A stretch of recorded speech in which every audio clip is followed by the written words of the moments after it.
Okay, so like, when you try to go make something and you're like, wow, I really don't want this to suck. So like you make it and then it does suck. And so you have to keep redoing it over and over again until you get it just the way you want it, or at least passable.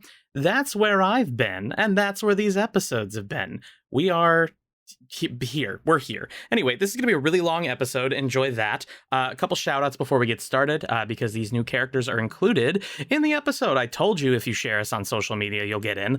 We've got Jarsanat Nyleaf at SJArsenignolt on Instagram. We've got Hobie Neverember. That is at Hobbytime168. Love you, dude.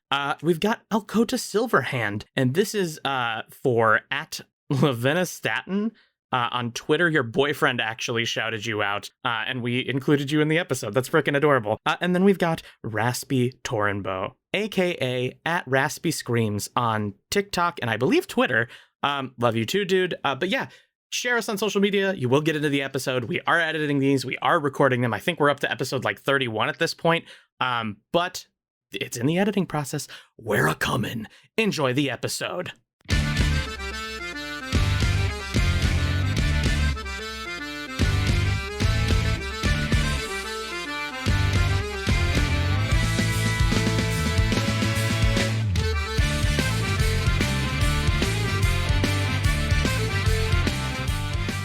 I'm in my new office. I'm itchy. And there aren't birds in here.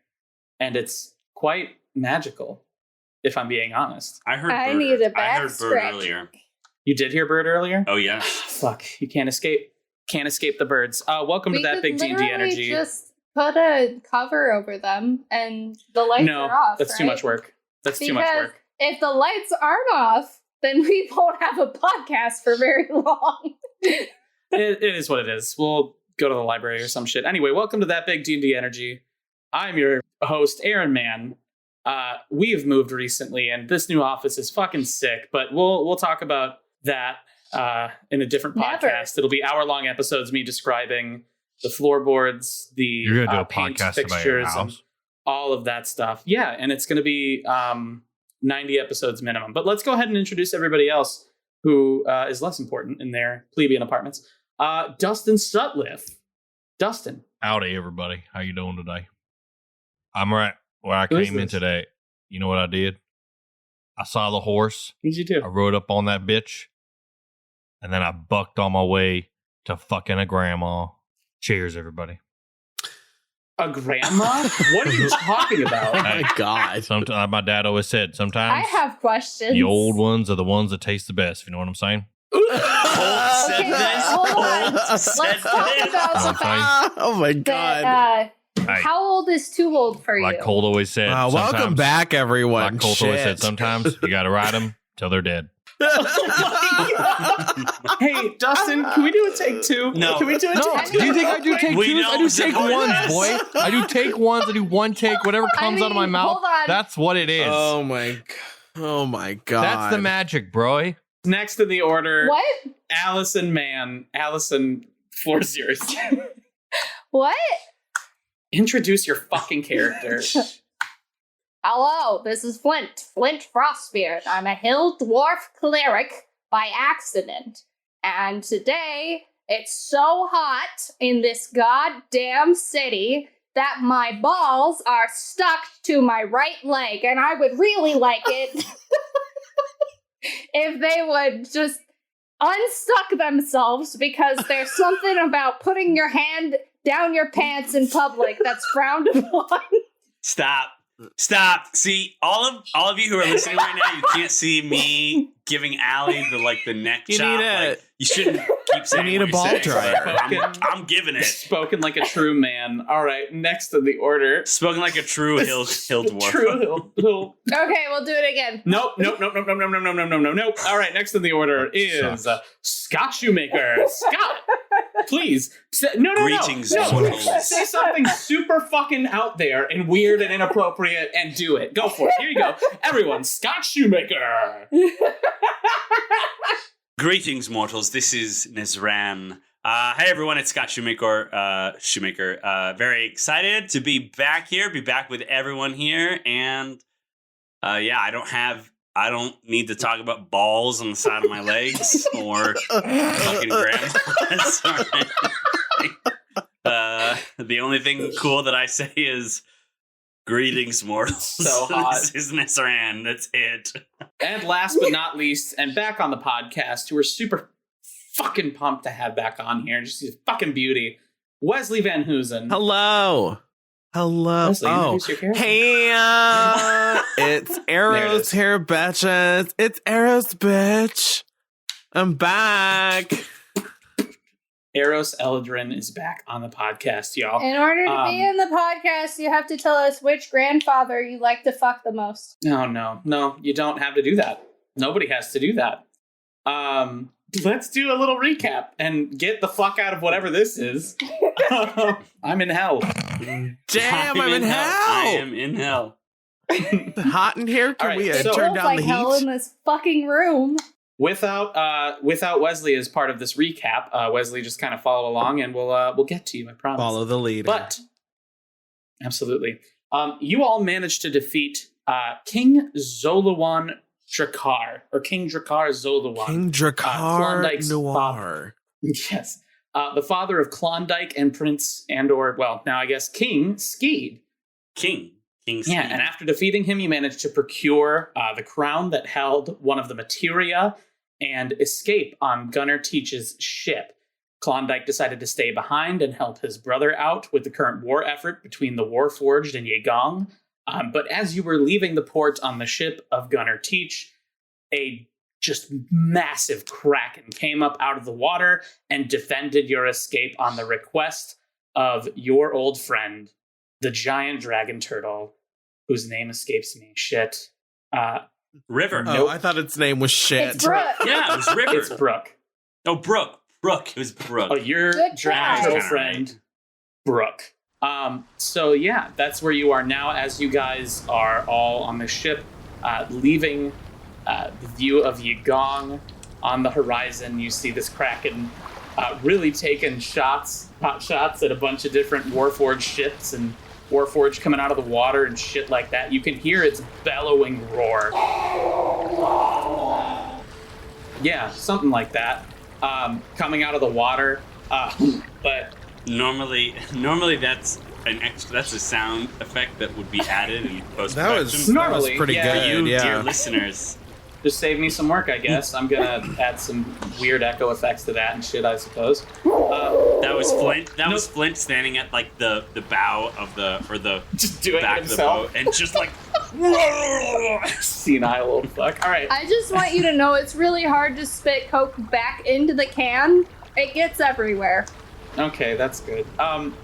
But yeah, everyone go ahead and who's on the ship right now. Not you, Wesley. Everyone who's on the ship right now, give me a perception check. I perceive that I'm not on a ship. Damn, nat 20? You got a nat 20? damn. Damn! I got a Nat 24. 30. 19. 10. 10. With a 15 and higher, as you guys leave Yegong on the horizon, so I'm going to say Candyman and Flint, you all see not only is the Kraken doing some work, but also the people of Yegong are really just fucking sticking it to these Warforged. You see that they kind of have the upper hand in the situation so far. Getting it in there. You do, however, see a lot more Warforged reinforcements on the way. So you don't really know how this war is going to turn out, but you also see the previous guards of King Drakkar Zolowan helping the townsfolk instead of, avenging their previous king, and so on and so forth. Right. Right. But yeah, I think I'm like slumped over on the side of the ship, and I'm pretty sure I got brought back to life at the end of last session. Yep. I think I had to get revivified or something like that. And I think I'm just like poking the holes that are in me and like watching the blood like sure. ooze We'll down. say Like, the sailors, God. because you managed to get the materia. Am I correct? Yeah, and throw it in the Yes, bag. yes. Cool. We'll say that some of the sailors on the ship are wrapping you up and tending to your wounds and all that good stuff, so you're not, profusely bleeding out and whatnot. But, as you're leaving Igong, you can see it just in the distance. Captain Gunner speaks up and says, "It does my heart a sore justice leaving them behind, but we got to get you back to Ardania. I know that the mission's important." And he kind of is tearing up a little bit, watching his homeland kind of in flames as you guys leave. Hey, like my daddy always told me, What's that? it ain't where you're from, it's who you are. That's what home is. Give me a performance check with advantage. Yeah, because that's super cool. Oh, nat 20! Oh my god, no way! He and all of the sailors around you are just either sobbing profusely or covering their face to hold back tears as they're watching their homeland burn. And Captain Gunner Teach just comes up to you, Candyman, and he puts a hand on your shoulder and he says, "That be the truest words I ever Come did here, hear, buddy. lad." Come here. Thank ye. Yeah. Thank ye. Yeah, I think Nezran overhears that, and he kind of he's bandaged up at this point, and he's just huddled over on the side, and I think he just feels so ashamed of his own past and his own home that he ran away from, that he's got tears coming down for his sure. face too. I take So, I take that out was- my yeah. guns and just Fucking do a good. couple shots off in the air. Beautiful. And as you guys are kind of recouping and getting your bearings, and Gunner Teach plotting the course back to Ardania, you hear a voice behind all of you toward the center of the ship. And it is powerful, but not overwhelming. And it almost echoes as it talks. And the voice says, "Well, I didn't think you would all survive that journey, especially holding the materia that you do." You turn around and you see, sitting atop a couple barrels, legs crossed, just kind of very nonchalant, facing all of you with their hood over their face, it looks to be just a very gaunt person. And you know that this person doesn't belong on the ship, because as soon as Gunner Teach turns around, he draws a sword and says, "Oh, looks like we've got a bit of a stowaway, lads.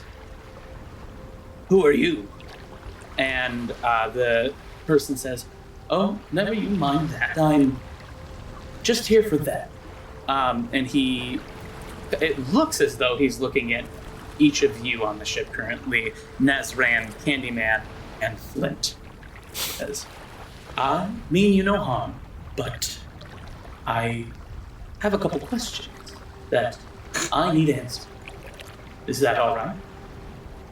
That depends on the question, I would say. Oh, Flint, I think you should answer all of the questions that I'm going to pose to you. And why should we listen to you? Whatever you are. When you say that, he raises his hand, snaps his fingers, and everything around you stops. It's just you, Nezran, you, Flint, and you, Candyman. Everybody else is frozen in place. Listen, you fuck. Put that back where you got it, God. or so help me. It's another god. He waves his hand, and Flint, nobody heard what you just said.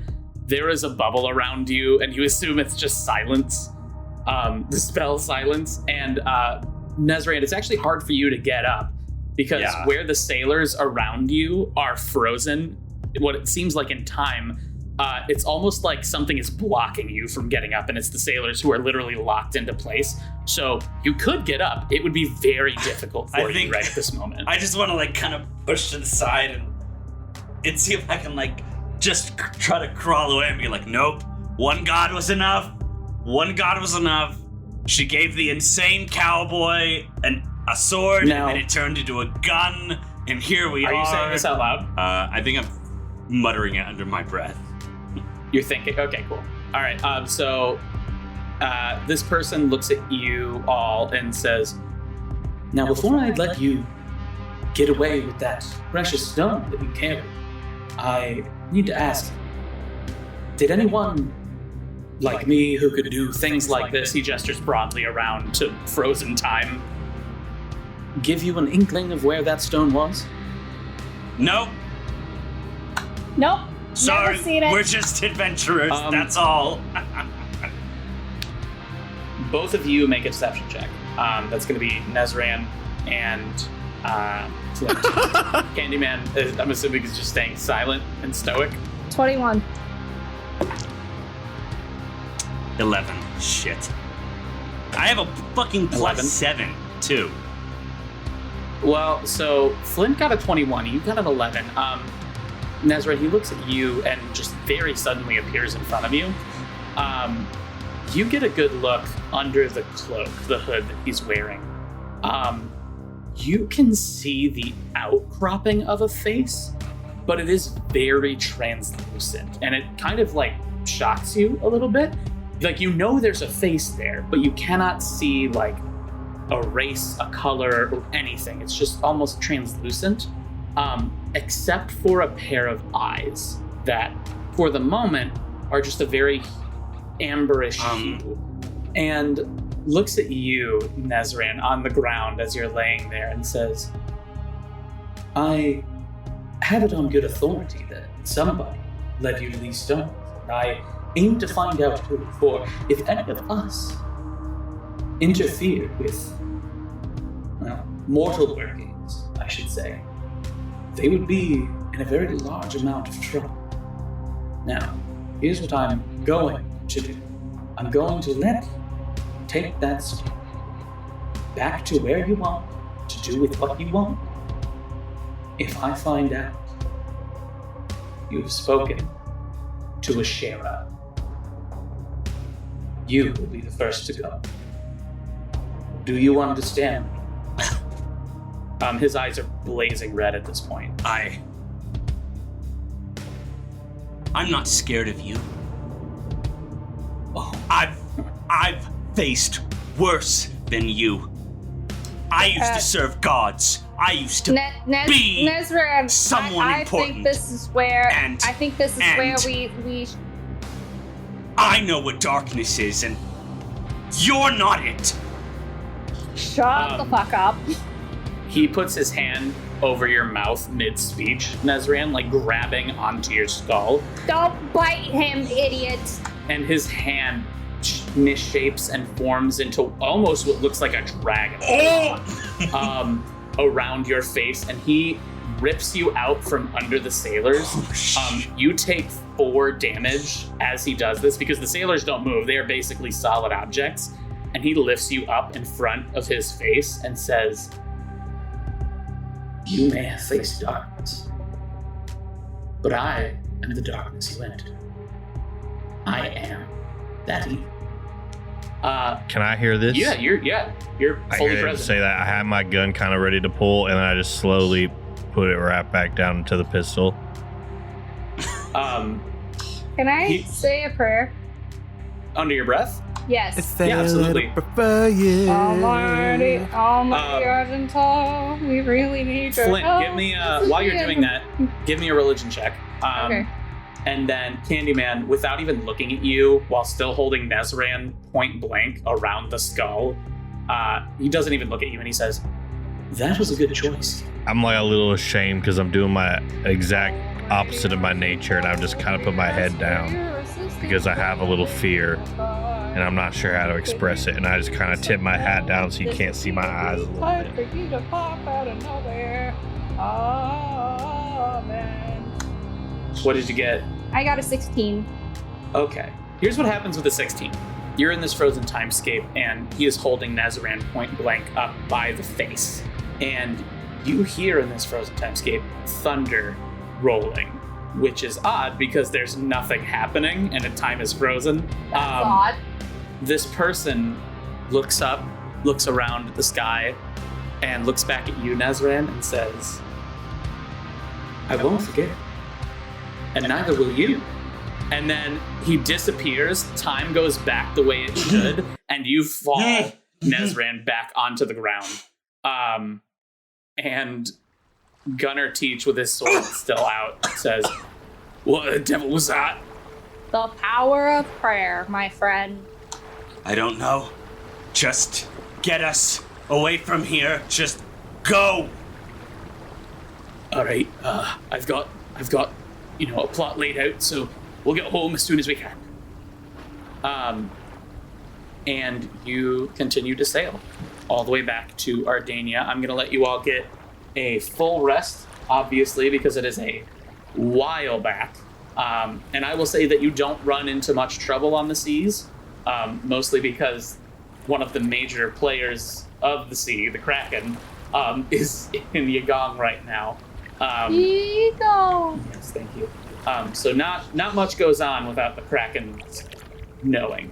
But yeah, you all get a full rest, and you make it back to Ardania. Is there anything you want to do on the ship prior to arriving to Ardania? I would like to say a prayer of Thanksgiving and eat a tuna sandwich. Well, of course you get a tuna 100%. sandwich. 100%. Lime tuna 100%. sandwich. I would like to do one of the sailors. Wesley, Eros, the sailor you boned in the cots before, just like is looking around, can't see you in the group, and it's just like, aw, and then goes back. I'll go up to Gunnar Teach, and I'll. Where's he at right now? Where is he was Gunnar the Teach? sailor. He's at the helm. He's at the helm. I'll kind of make my way up. He is the sailor. You boned Gunnar Teach. You boned the captain. I'll make my way up. I'm pretty sure I'm still covered in some kind of bandages from getting better. And I'll approach him and I'll say, thank you for everything and your help.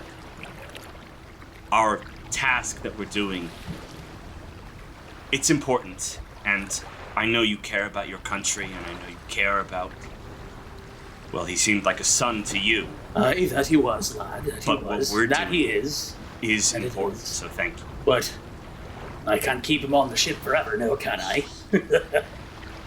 Well, you could, actually. I actually know a spell you could do. Well, I'm not a monster, mind you. I'm not a helicopter parent. No, am I? Right. So I wouldn't do that. Sorry. Yeah. Grew up That's how different you sort of grew up? values there. I grew up in a total theocracy, absolute. Argental's hell, lad. You can't. They just locked you in. Something like that. It wasn't. It was a lot of like blinding pure faith, white light, follow the blazing Fuck's trail, sake. burn all evil. It's it's a little crazy. Yeah. Well, I And, know you the know, that's why- Asmar have a crazy life. That'd be No, true. no, That'd be they true. do. They absolutely do. Yeah. You should have seen my friend. Oh, yeah, he was crazy. Yeah. He once slaughtered an entire village because they wouldn't bow to Bahamut. Yeah, nuts. And with that, he goes, "It's mighty interesting." And then he faces the helm again, just Wow. like out front of the boat. He's like, well, thanks anyway for taking care of him and whatnot. Right. Appreciate it. And, Absolutely, yeah. You know, my first time, it's been a while since I've talked to people and tried to Hey, Can I say here's something? an have idea. friends Maybe and stop that. stuff. Can I say something? Sure. You gotta do better. You gotta yes. read a book or something. Because that's not how you talk to people. Oh, Don't You tell gotta- him God. to read books. He won't learn how to talk to people if he's talking to paper. That's just common knowledge. Right.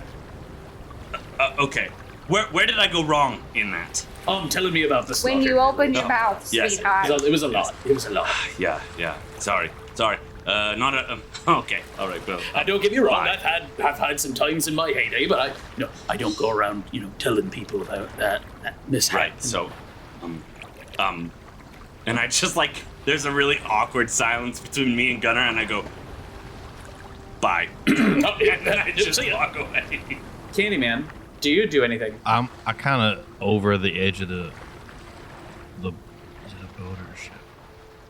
It's a ship. I'm over the edge of the ship, and I'm reloading my guns, but I'm hanging over, but I'm kind of in a daze because I'm not sure what I just saw. And I've never had that kind of fear before. And I'm not sure what's going to happen next. So I'm kind of just looking over. Not sure what to do. Excellent. I love that. Cool. Yeah, and you guys finish out your journey in a couple days. That's called you don't know. Sorry. And we have to listen to Flint just munch on tuna for like 4 days. I can wait. Aggressively chewing, not even cooked tuna, raw tuna, and not even like sashimi, like not even sushi grade tuna, like just they picked the Full of tuna mercury. up, chopped its head off, ripped its skin off, and then just threw it to No, flame. no, And no, it's- no, no, no. You And there's a gotta keep baguette, the and it's skin just- on, or you don't have It's still any dripping flavor. blood. If you reclick, So you're eating the scales too? Of course I am. That's the how most you eat nutritious fish. part. Yeah. Cool. So as you But thank guys you. see Ardania in the distance, as you recall, it is a land shrouded by a magical mist, so that only those that know where it is can get there. As you roll up toward the docks, it almost looks as if it's sunny out through the mist wall. But you can see waiting for you at the docks is Eros Eladrin with his cohort, Gotti. And as you pull up to the docks, Eros, do you say anything? I'm a princess, bitch. I think I'm like Do you running believe up, it? I'm running up to the side of the ship and I'm just like waving. I'm so happy to see Hello. arrows. I'm just You hear the fiend I'm inside so of you overwhelmed. go. Okay, this is too much joy. Calm down. Please, this hurts me. I don't know how that Can hurts. I shoot off? Can I prestidigitate some fireworks? Absolutely. I think in my head, I just sent back to Ahiz. I'm like, you let me have this. Damn it, you let me have Is this this. what joy feels like? I hate it. I hate this. Yeah, I hate this so well, much. you know what? We've been miserable for a really long time. It's we need this, okay? We need this. Got it. All right, cool. So Wesley is shooting off the fireworks. I was in the hull of the ship with my sandwich. So I get up and I With go, your still alive tuna sandwich, there's gotten to a point where your hunger has gotten so voracious that they're It's just just raw throwing fish. live tuna at you. So I grab my Good God, sandwich. Gollum. Calm down. I grab my And they're sandwich. throwing baguettes down there too. They're like, Keep him satiated, lads. So you guys, dock the boat, tie it up, and they put the. I didn't get to finish my fireworks thing. Oh, I'm sorry. Go ahead. you did. You finished No, it. I didn't. So That's right. We said that you were devouring live tuna in the hull of the ship like a monster. yeah, so anyway, what really happens is Wesley shoots off some fireworks and I'm in the hull of the ship and I hear the fireworks and I get real angry because I was eating my peaceful tuna sandwich and I storm up and I go, "What the hell was that?" Oh. Hi, I guess. You guess. And yeah, I run over Jeez. to Flint and I just like slap him on the shoulder and I go, "It's Eros. Did it's you our realize it's companion." morning? Bow. I'm motherfucking royalty. Oh, And I think, good. like, there's- just what we need. And Another I princess. think that there's like still an innate sense of me with all the hierarchy that I've had to endure that I hear that and I go, "Yes, Your Majesty," and I just like immediately Not- bow. I just like. I have like a scepter I hit you, not you. I'm talking about him. A beautiful new magic scepter. You've Got known it. me With a for a heavy-ass really gold long ball at time, the end. arguably. It has two balls. Of course, it has two balls. Gotti You've known looks at me you. for a really long time, and I think you know by Like now 3 that I bow months. for no one, not even Argental. Yeah, you hear it makes some you a thunder really- on this really sunny day. Fuck. Okay. All right. Maybe that's why he doesn't really help you. Got him. Maybe if you like actually respected your god, I just he would lean be to my. inclined to help I you. don't need God I just advice lean from over to Demon my- Boy. I don't need it. Who do I have with me? God. Gotti. He's I just Your lean Majesty, over. you're It's like, making a do scene. I You are making a scene. do please. I have to take this from little man over You here? do not have to take anything from anybody, Your Highness. Can you take him Of away? course I can. He starts to like make for Flint, and like Oh my he like God. takes out rope and he says, "Are you going to come quietly or?" Oh, okay. No, I Oh, didn't. no. I didn't. Okay, Oh. you don't need to leash him. No, The I just lazy meant order? like Okay. guide him Oh, away. of course, Your Majesty. Please stay away from His Highness. Under my breath, I go like, "Holy shit, God, he goes hard." Holy I shit. always go hard. Yes, always. Why is that weird? Candy. It's a little weird. It's a little weird, man. Eros, you say That's the candy. demon boy. Candy Man, do you say anything? I'm still in a little bit of a stupor, and I kind of look, and I go, "Yeah, I'm still dazed." It's good to see you. Gunnar looks at I you, take a second Eros, and and I says, "Oh, I shake my head and I go, "Oh, hey, how you doing, fuck boy?" How you doing, Harry Potter? How you doing? classic fucking." say- Candy Doing just Man. fine. Just doing I'm doing sorry, fine. I've Candyman. been in my head a lot, but maybe I can get in yours sometime. And I pat him on the back. And No, absolutely the Perfect. fuck not. Do not say that out loud. Jesus Christ. Rekindling. I lean over to Gotti. I'm like, verbal contract is law in this land, right? Yes, Your Majesty. Most of the time. Most of the time in most places. Yes. Okay, And that's all I need to know. classic rekindling of a relationship flame. Cool. So they lay the plank down. You all dismount the boat, and you see as you're getting off the boat, running down from the palace is Grem, the servant, and he is very out of breath. And he says, "Oh, Your Highness. Oh, you're all here too. Good. Oh, perfect timing. And you are. Well, oh, Desmond, so good to see you. Graham, Yes, sir. what are you doing? I'm here. They've summoned you at the castle. Oh, really? Yes. They've summoned us at Yes. the castle. All of of us, or just me? All of you. I Oh, was Well, supposed to get you to the Graham- castle, but then also wait for them to arrive. Oh, but pass. Well, you better tell them that we're here. And then I shoot off an Eldritch Blast at his he feet. jumps and says, "Yes, sir." And he starts Hey, running. wait, Graham, Yeah. Oh, yes, sir. Graham. Yes, Graham. Your Highness. Yes. Okay, you don't take orders from Nezran. Well, I have to listen to Desmond. And I give him a fucking death stare. I'm like, I don't want. Graham. I don't want to Eldritch die, Blast sir. Nezran. you can't Eldritch Blast. Do you know Eldritch Blast? Yeah, no, I'm sorry. What do I do to him? Which bolt? I have a cantrip for You this, can I'm cantrip sure. me. You can probably magic missile me for sure. I prestidigitate just like a slap on the face, just like Good. it's like Nezran, you cannot Eldritch Blast my servant. I can do whatever I want to Graham. Graham, tell sir. them we're Yes, on Your our way. Highness. We're on our way back. We'll be there soon. He has not stopped like running in place since he arrived. He's like, "Oh, Okay, run yes, Your back. Highness, yes." And he starts running back up the hill to let them know wanna- that you're here. I want to like call out to Graham. And it's like, do you still have that coin I gave you? Yes, sir. Yes, I do. I have the coin. Good. Okay, all right. Oh, He takes it out of his God. pocket as he's running up the hill and like holding it and waving it over his head. I want Gotti to say something, but This is normal to me now. This is my everyday with you, Your Highness. This is nothing I know. Not here 5 minutes and they've already Eldritch Blast the help.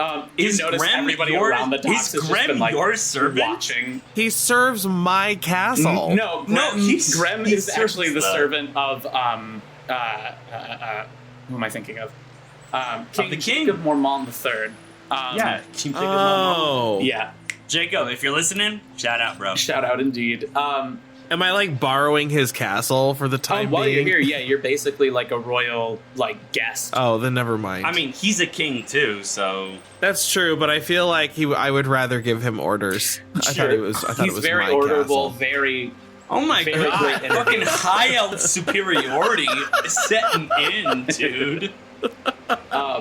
So yeah, Wesley, I It's will. great to see all of you. I will give you this opportunity if you want to kind of explain, how you went to Frival and then ended up here. If you want. Yeah, I will. Yeah. So here's what happened. Okay. So here's what happened.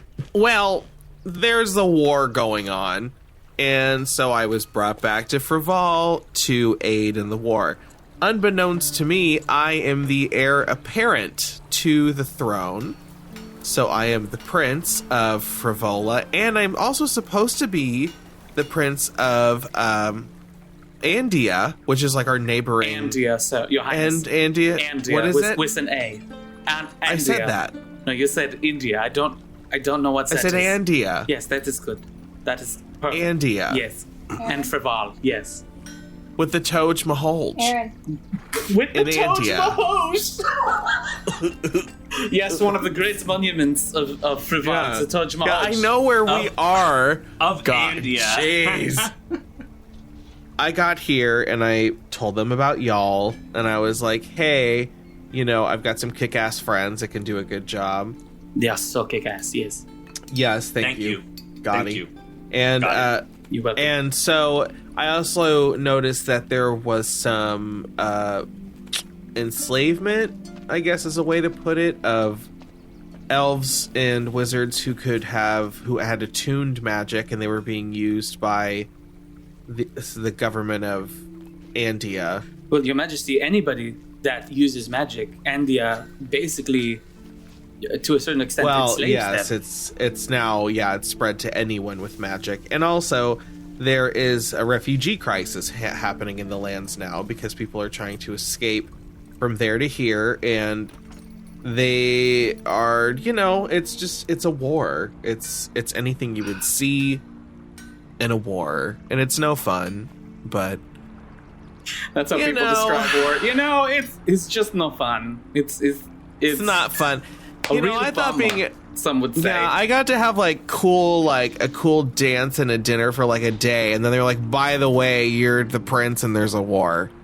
And I'm like, oh great. I also observed all the lands to see what kind of a state we're in. It's pretty bad. After 200 years, your homeland would be decrepit too. He looks at each of you, and it's just like very sullen the way he's looking right now. Yeah, it's like who decided to not invest in infrastructure with these things? Well, we have to invest in weapons and people and soldiers and armies. Well, if they don't have anything to do, if they don't have a road to march on. Anyway, this is another thing too. I'm gonna reorder the fucking finances here. Very exciting, Your Highness. Shall we make way for the castle? Yes, let's go to the castle. Let's do it. Excellent. Let's do it. Let's go. To the castle. And you make your way up. Hold it. How am I getting to the castle? I toddling. have provided a pony. A a small pony, a very small pony. Yes. I have taken the time meticulously to creep down to the hold where you have slept and fished out the carcasses of all the dead tuna that you have pieced it upon, and I've made a fucking sleigh for you to ride on. a fishbone sleigh. No, I Fishbone ride the sleigh. pony bareback. You With ride the pony. All the heads are intact. Sure. And it's just the Okay, spines well, in or Nezran, we knotted. appreciate the effort, but I would much rather have him go Hold into on, my wait. palace Wait, Your on Highness. a pony. Wait, Your Highness. Let me sit in it. Hold on 1 second. Ah, fuck. It's pointy. It's very pointy. Yeah. Okay, yeah, That's no. all the bones. Sorry, Gotti. Ah, it sucks. This is terrible. We'll leave that there for Yeah, we'll leave that there. I kick it over the side of the road. And then I summon a very small and kind of gimpy looking pony. Wait, you summon Steve? No. I just have him with Oh, me, you so just I have him just 'cause you're I'm royalty. Yeah, see- sure. yeah, That tracks. Because you're I I knew they were coming, and I was like, I don't need to have Flint complaining the whole time, so I have a pony. Absolutely. So, and I bring him, and I was like, his name's Wilbur. He's kind of mean. Wilbur. He's kind of mean. Wilbur. That's definitely a buttercup. No, it's Wilbur. Give me an animal handling, Flint. Oh no. I swear to God, I hope he treats you like that Oh, fucking no. goose treated me. I hope he does. Well, hold on. This is not that bad. It's Wilbur. He's kind of 19? mean. With a 19, Wilbur looks at all of the towering people around him, except for you, Flint, and just gives you a little, and then kind of like bows a little bit, like gesturing for you to hop on because you are like roughly the same height as him. Thank you Do you want a saddle? I brought a saddle. Oh, he's saddled. He's fully saddled. Yeah, Absolutely. okay, Oh, he's okay. saddled. I Yeah. thought I was doing He's fair enough. armored too. Like this is a war Sure. pony. No, War pony. you can't. You can't ride him bareback. I'm sorry. Absolutely. So He's a war you all pony. make your way up to the castle. Obviously, standing at the front of the gate. Thank you. Obviously, standing at the front of the gate is Hal, who has a very broad smile on her face. And she says, "Welcome back. It is so good to see all of you again. I feared the worst when we heard what had happened in Yigong. I'll I go want up a to pony! That you are, Flint. that literally you are. as I'm walking towards Hal, I look back and I go, "Yes, Flint, you're on the pony. I built you a tuna flat. I built you a tuna boat, but you're Tuna on the sleigh. pony. I'm All right, on a tuna sleigh. You're pony. on the boat. And then I'll bring up the bag of holding, and then I'll Not here. Not here. Yeah, I'd put that away if I were you. We are there. not the shrine yet. If you bring that out, I fear what will happen. Okay. All right. Yeah, remember Mr. Death Fingers? Mr. Deathfinger? Yeah, Death Fingers? What are you talking about? Some amber-eyed fuck in a cloak came up and tried to make some business on the boat, but it's okay. I took care of him. What did he Amber eyes? What did he look like? Well, he had a hood, right? And then he also. Oh, so you couldn't see his face. I said His- he had a hood Mm. and bony fingers that turned into dragon claws. Dragon claws. His face, I saw its face. It didn't look like anything. And then it grabbed me and it hoisted me up into the air, easily 10 feet. And I felt scales and I saw claws and talons. Fascinating. Hi, Hal. How's it going? Terrifying Well, is what it was. We have some people here waiting for us. We can talk about that at length later, I suppose. That sounds terrifying. Are you all right? We're fine. Is Just- Hal the door lady, or is she is she Hal something is more? the leader of the Silent How's the- Sentinels. fucking Oh, that's like, right. I level remember. 20 silent sentinel. I didn't you don't say know that what out level loud. she is, but we you don't know assume what level she's she very is. powerful. I assume that I assume. Did I So- miss the name? Hal. No, you got it. Yeah. Ow. Candyman, she looks at you and she says, "Candy, you look rather shaken up. Are you all right?" You know, usually I just kind of act on things. You know, I've never seen anything that's shaken me to the core. Haven't you fought like a giant glass minotaur or something like that? I look at Nezaran for This was something- like, did I do that? Did I do that? Did I do that? and I take a moment, just like, yeah, Candy, like, and you killed it, literally, like, I you were the killed it. one. Killed it. Yeah, you killed And it was yeah. scarier than that? And I'm the one with dementia. And we both look and we go like, a lot I'm scarier. saying it's shooken me, and I don't think I know who I am anymore. Candy, would you like to pet the pony? Hal laughs and says, "Yes, a good pony pet might do you some good, Candy. But okay, in the meantime, we do have a Scared of feast. horses? We do have a feast ready for you, and we also have some people for you to meet. Right this way." And she leads you into the throne room. Let me go ahead and change some stuff here. I whispered to Eros, real quick, Nesran's not so good with people right now. You might want to charm a person, if you know what I mean. Do I overhear this? Give me a perception check. Okay, let me pull that up here 1 sec. Perception. That's gonna be a. Oh, I rolled really high on that. What's my modifier? -1. Oh, that's a 19. That's a 19. And I'll turn to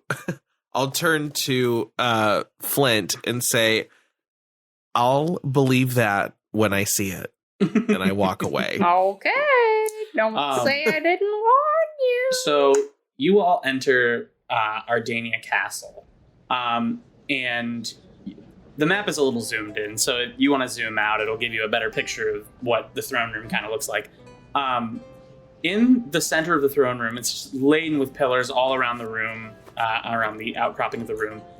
In the center now is a very large marble table that has seemingly come out of the ground to rise up, which is super neat. It was not here before.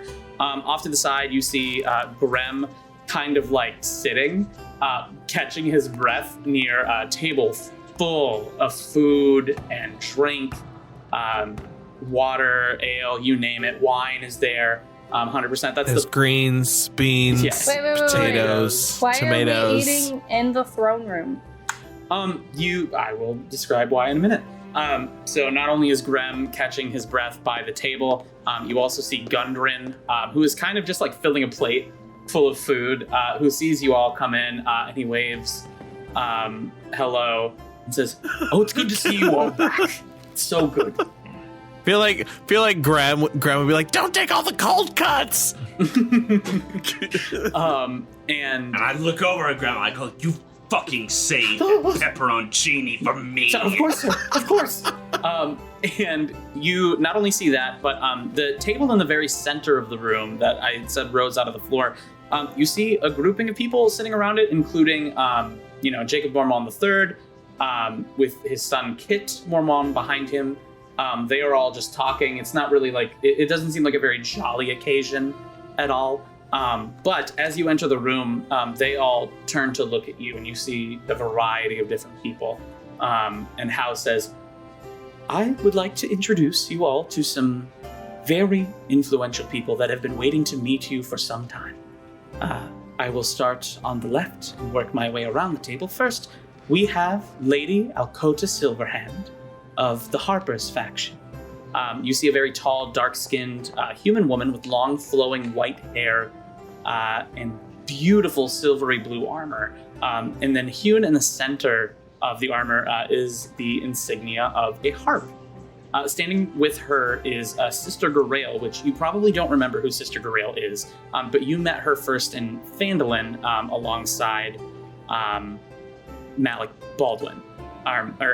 Malik Baldwin, that's right.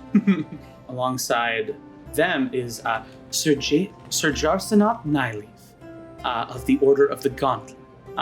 And you see a very broad-shouldered individual with a large mustache, slicked back hair, and a fur cape stoically that is looking each of you up and down without moving his head. On his leather gauntlets sits an insignia of an armored fist holding a blade. And Darren Edermath, who I think most of you will remember, is with him, in actually full regaled armor. He's in armor? Yeah, and if you remember correctly, he's retired.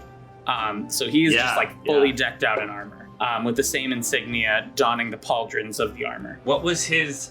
Remind me. What was his class and everything? You don't know his class? No. Okay. No. Never mind. You don't know.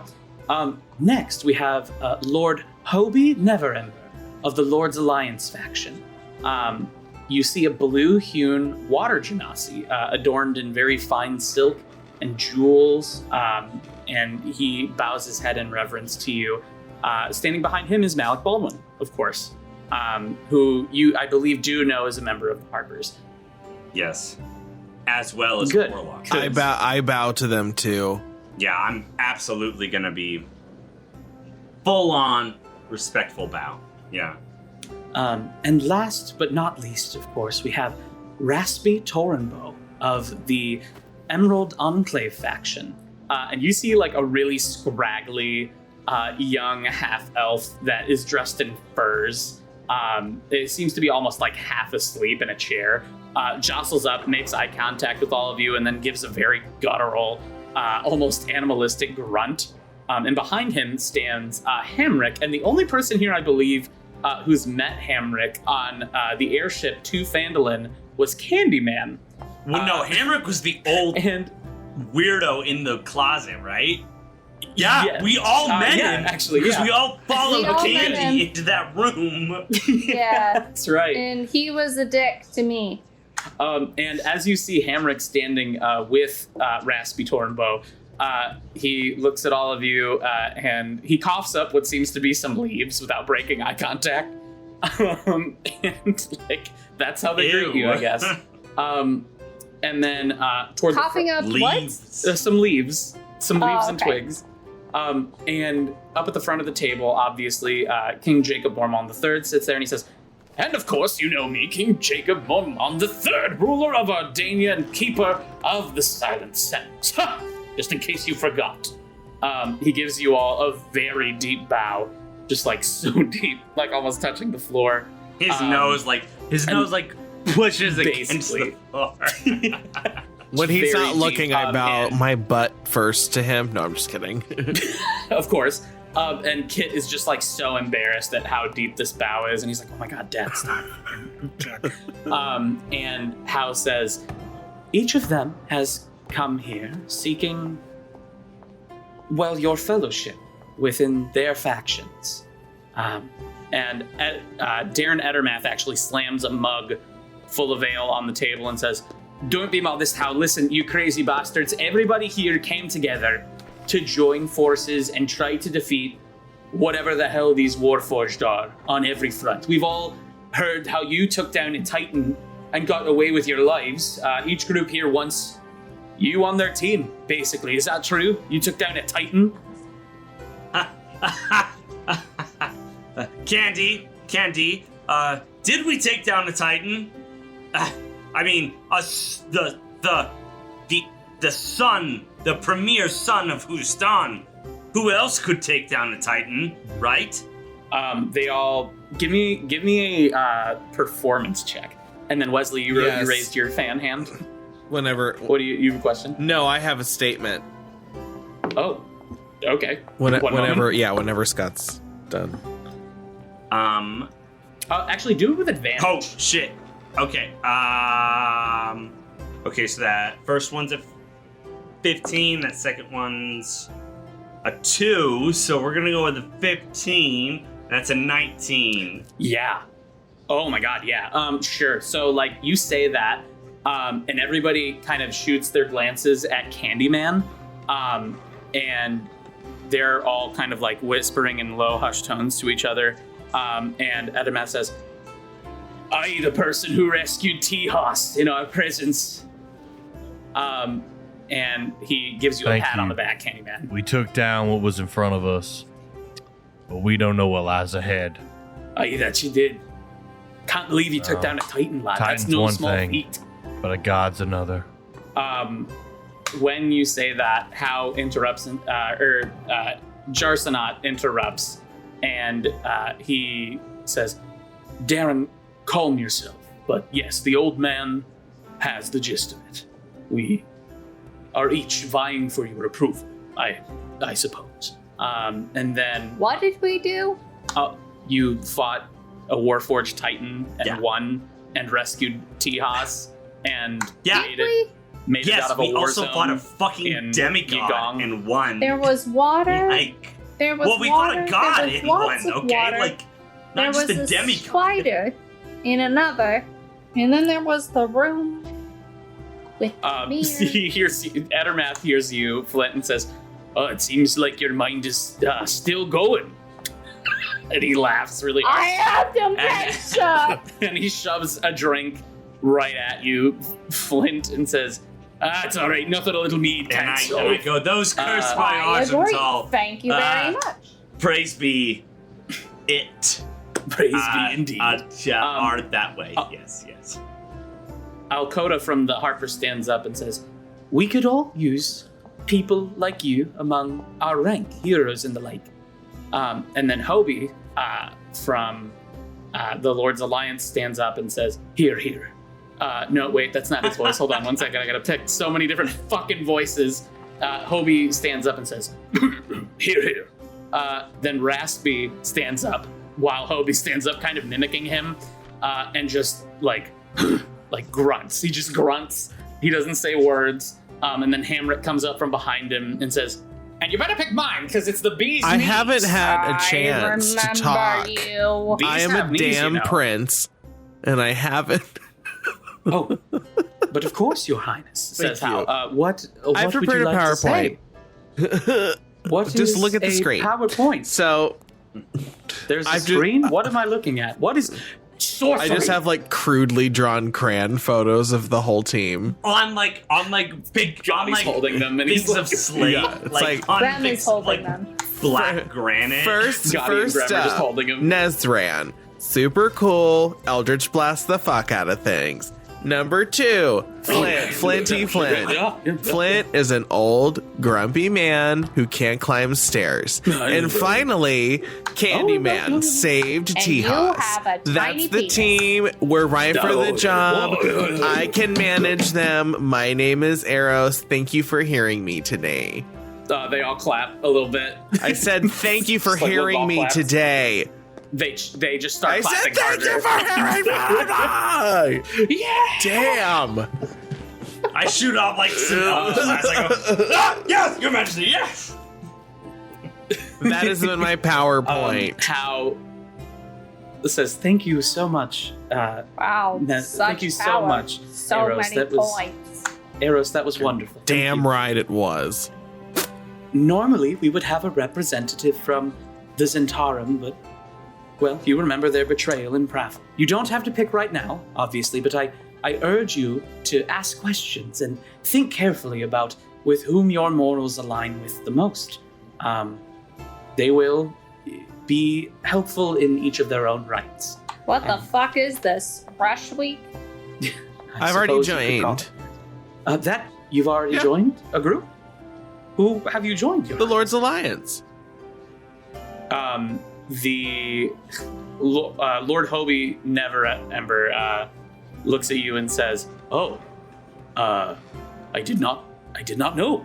Yes, we can get the paperwork started right I away. submitted of course." paperwork. Like, Gotti says, "I'm sorry, Your Highness. I have not had time to submit it. You've had me running errands back and I forth. signed back those and on forth. like date. I signed those but on like yes, day here's 2. the paperwork." He takes out like just a jumbled mess of papers, and he just like walks over to Hobie to submit. Where's them. my plume?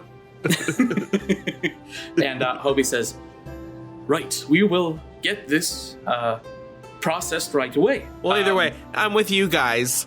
So, Of course, this is a joyous occasion. We must celebrate. He starts pouring more drinks. But on top of that, House says, "Oh, well, with that and that being said, you must all pick one at some point. We've made a deal to join forces of each of the remaining 4 factions to fight the Warforged, and you were all part of the agreement. And before you change your mind and think nothing of it, here is, well, your first down payment." And each of you receives on the table, you see pretty much just a big sack of money, just big sack of gold, 1,200 apiece. Holy ball sack! I don't get that because I'm a prince now, right? You do. You do Oh, get shit. that. Your Highness, you do not have Oh. access to the royal treasury right now, and quite frankly, it is quite barren. What Oh, well, the good to fuck? know. Why are we spending all this money on so many eggs in the morning? Jeez. But each of you gets 1,200 gold pieces. And then as you see the gold and people are starting to gather and think about getting some food and stuff like that, Hal also says, after we are done celebrating, you may each go back to your respective rooms in the castle. They've been kept neat and tidy. And of course, we will be bringing the materia to the shrine later. But in the meantime, feast, be merry. And as soon as she says that, Kit appears next to you, Nezran, and says, no time. And he grabs you, Nezran, and you are gone. You are gone from the party. Fuck? And you, Nezran, by yourself, poof into the shrine of Jergal, where you are supposed to submit the materia. Oh She says, God! Boy! Do not do that again! Sorry, I had to. I literally had to. This needs to be done. I don't know when the cataclysm is happening. All I know is that it's the end of the world. That's all I know. And I feel like Do you know what we used to do to people who pooped people back in my homeland? What are you gonna do? We used to burn them at the stake. Ooh, like we burned everyone at the stake. Nezran, he slaps you. Get a hold of yourself. Make a perception check really quick. Meanwhile, back at where we're at, there's like goop all over the floor from where he was poofed. Oh, can somebody get Consuelo? Goop? Poof goop. Goop? Yeah. Poof goop, yeah. Magic poof goop. That's What a 13, happens if sir. I eat the goop? With a 13, you look at Prince Kit Mormon, and he just looks ragged. Like he hasn't slept. Like he has just been up for days. And Kit looks at you and says, okay, I need you to put, what color is the stone? It's What? It's green. It's green? but- Great. Okay, come over here. And he goes Stop. over to the, what? Boy, you're tired. Yeah. What's going on? Of course, I can't sleep. I have to decipher this. I have to know what's going to happen. You have to decipher this? Yes. This is waited for thousands of years. Yeah, and we probably won't be here thousands more if we don't get this done. Boy, stop lying to me. I've spoken to gods and devils, and you will not lie to me. He slaps now. you again. Get a hold of yourself. Take out the stone. Put it What's in wrong this with slot you? right here. And he points to a slot in the upper right-hand corner of the Shrine of Jergal. Put that stone right here. I'm gonna step up. I'm gonna step back. All right. Fine. Nezran, Okay. reach into the bag and roll me a d8. That's gonna be 6. With a 6, I blow up. No. You reach in and you grab what you wanted. So you'll grab the materia. You grab a dildo. Oh yeah, because it's cursed, you asshole. Give me. Go ahead and give me a. What do I want here? A wisdom saving throw. Oh, with advantage, I should say. Thank God. Okay, that's not much better, but whatever. That's gonna be an 11. With an 11, okay, yeah. You start to hear the voices whispering in your head that you heard a while back, being in the presence of the materia. You start to crack the crown open with your necrotic hand. With my bacon hands. With your bacon hands, bacon necrotic hands. With my bacon necrotic. To get at the materia so that you can place it in the statue. And you can hear the fiend kind of like... You can hear your hands frying like bacon. In semi-agonizing pain in your head. He's not saying anything, but you can hear it. I can sense his discomfort. Yes. For sure. And you manage to get it out of the crown and place it in the spot on the shrine where it's supposed to go. And the entire statue lights up brilliantly with the stone that you put in there previously and like this bluish green beautiful hue. Not only that, the space where you all procured magic items and weapons when you put the first stone in there starts to light up, but not as bright as before. Kit goes over to the pedestal in front of the shrine that he manipulated before to get you guys magic items, and he starts pressing button. Boy, what are you doing? And he goes, hush, wait, hold on, 1 second. And then once he presses the big button in the center after messing with some things on the pedestal, the light disappears from the bottom portion of the statue where the items would appear, and you see writing appear on the side of the statue where you, Nezran, put the materia. Give me an Arcana check or a History check. Either one, whichever one's higher. Sure. Or decide which one. I mean, I can do either one. I'm okay. Whatever's with higher either for you. one. Yeah, we're gonna go with Arcana. That's gonna be a 22. 22. These are words of power that you are seeing appear on the statue. You know that these are magic words that you can speak to make a spell happen. You do not know what language this is. Fuck. Yeah, you have no idea what language this is in. Kit runs up to the statue and starts like running his fingers over the language and touching it. Stop touching these things. It doesn't always end well, okay? Just please stop. Listen, Nezran, this is another piece. This is another piece of the puzzle. And with this, I can get closer to an answer. I can rest. You are treading too now. close to gods, boy. You are treading too close to gods. It's fine. And I know what happens when you do. Hey, listen to me. I'm just gonna like lay here now, and I'm gonna take a little nap. I'm gonna take a little nappy nap, okay? I'm just taking a nap. He stops touching the statue and he like kind of like lays down.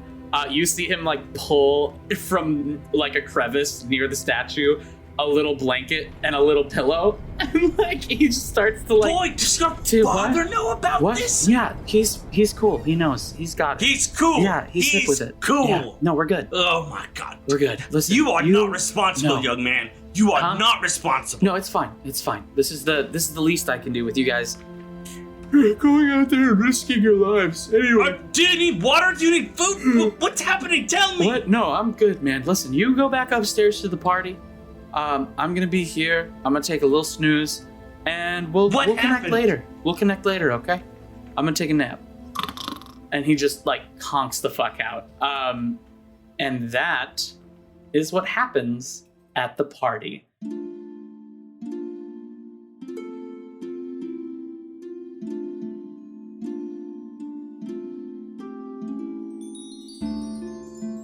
Nezran, you find yourself standing over the sleeping body of Prince Kit Mormont as Grem comes down and basically is like, oh my gosh, I'll take him up to his room. He should not be just knocked out down here. I immediately tackle Grem. Ah! I charge up an Elder's Pass. You say one little word. You No, shit. What? It's not like I think you did this, sir. You don't? No. Oh. He's been at it for days. He's been not sleeping. I've been bringing him, enchanted drink after enchanted drink just to keep him awake. What do you mean he's been not sleeping? What's going on, Grem? He's doing endless hours of research. I probably shouldn't be talking about this, sir. No, you're going to tell me right now. Okay. And charge up the blast. What? No need for that, sir. He's just been doing countless hours of research, staying up for days at a time and going to sleep for maybe 4 or 5 hours in between. That's not a very healthy sleep cycle, Greg. It's really not. No, it's really not. A growing boy needs his 8 hours. I agree. He's at least, 60? Still but a boy. What, he's 60 years old? At least. What? Yeah. He's an elf, sir. He's an... Did you not notice the pointy ears? No, I don't think I did, Graham. I don't look at people's... I don't judge people based on their appearance, Graham. Well, I thought that would be a dead fucking dead giveaway, sir. Is his father elfish, too? Am I just yes. Oh, I am just missing a lot of things. Oh, wow. He's an elf. Very young elf. Ears. I don't see ears. I don't see ears. Yeah. Yikes. Okay. Well, if in any case, I'll get him up to his room, sir. Would you like me to get you anything after I tuck the youngin into bed? No, Grem, and I'm sorry for tackling you. How have things been here in the castle? Pretty quiet here, sir. The king does his, day-to-day practicing with the foil and whatnot, and the prince stays up, does research, and how... Well, I don't really know what How does. I don't follow her around all too often, but come to think of it, I rarely see her around the castle very often. Do you mean that she doesn't stay in the castle, or she? Oh no, she stays in the castle. I just do not see her very often. All right, good. Please take the prince up to his quarters and ensure, and I'll give him another coin, and I'll be like, actually lock him in his room this time to make sure that he doesn't get into any more trouble. Well, I might get in a little trouble if I just lock him in his room, I sir. don't care, Graham. What's more dangerous, the king or me? And I charge him. Fair point, sir. And he, without even a heavy breath or a thought, just hoists this kid on top of his shoulders. Graham, you've been working out. With ease. You've been doing some squats. Oh, every day, sir.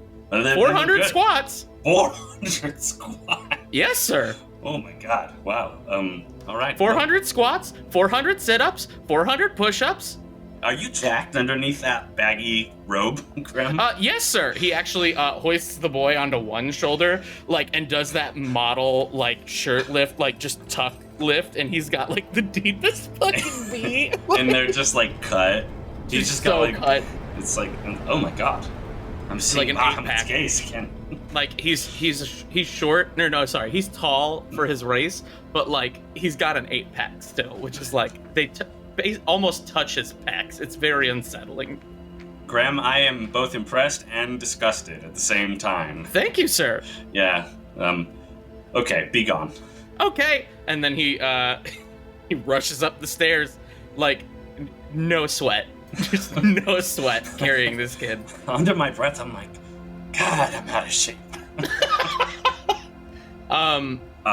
Did an item come out of the Shrine of Shurgal when we put the materia in? It did not. This one just was accepted, and then the boy took his rest. Yeah, passed out.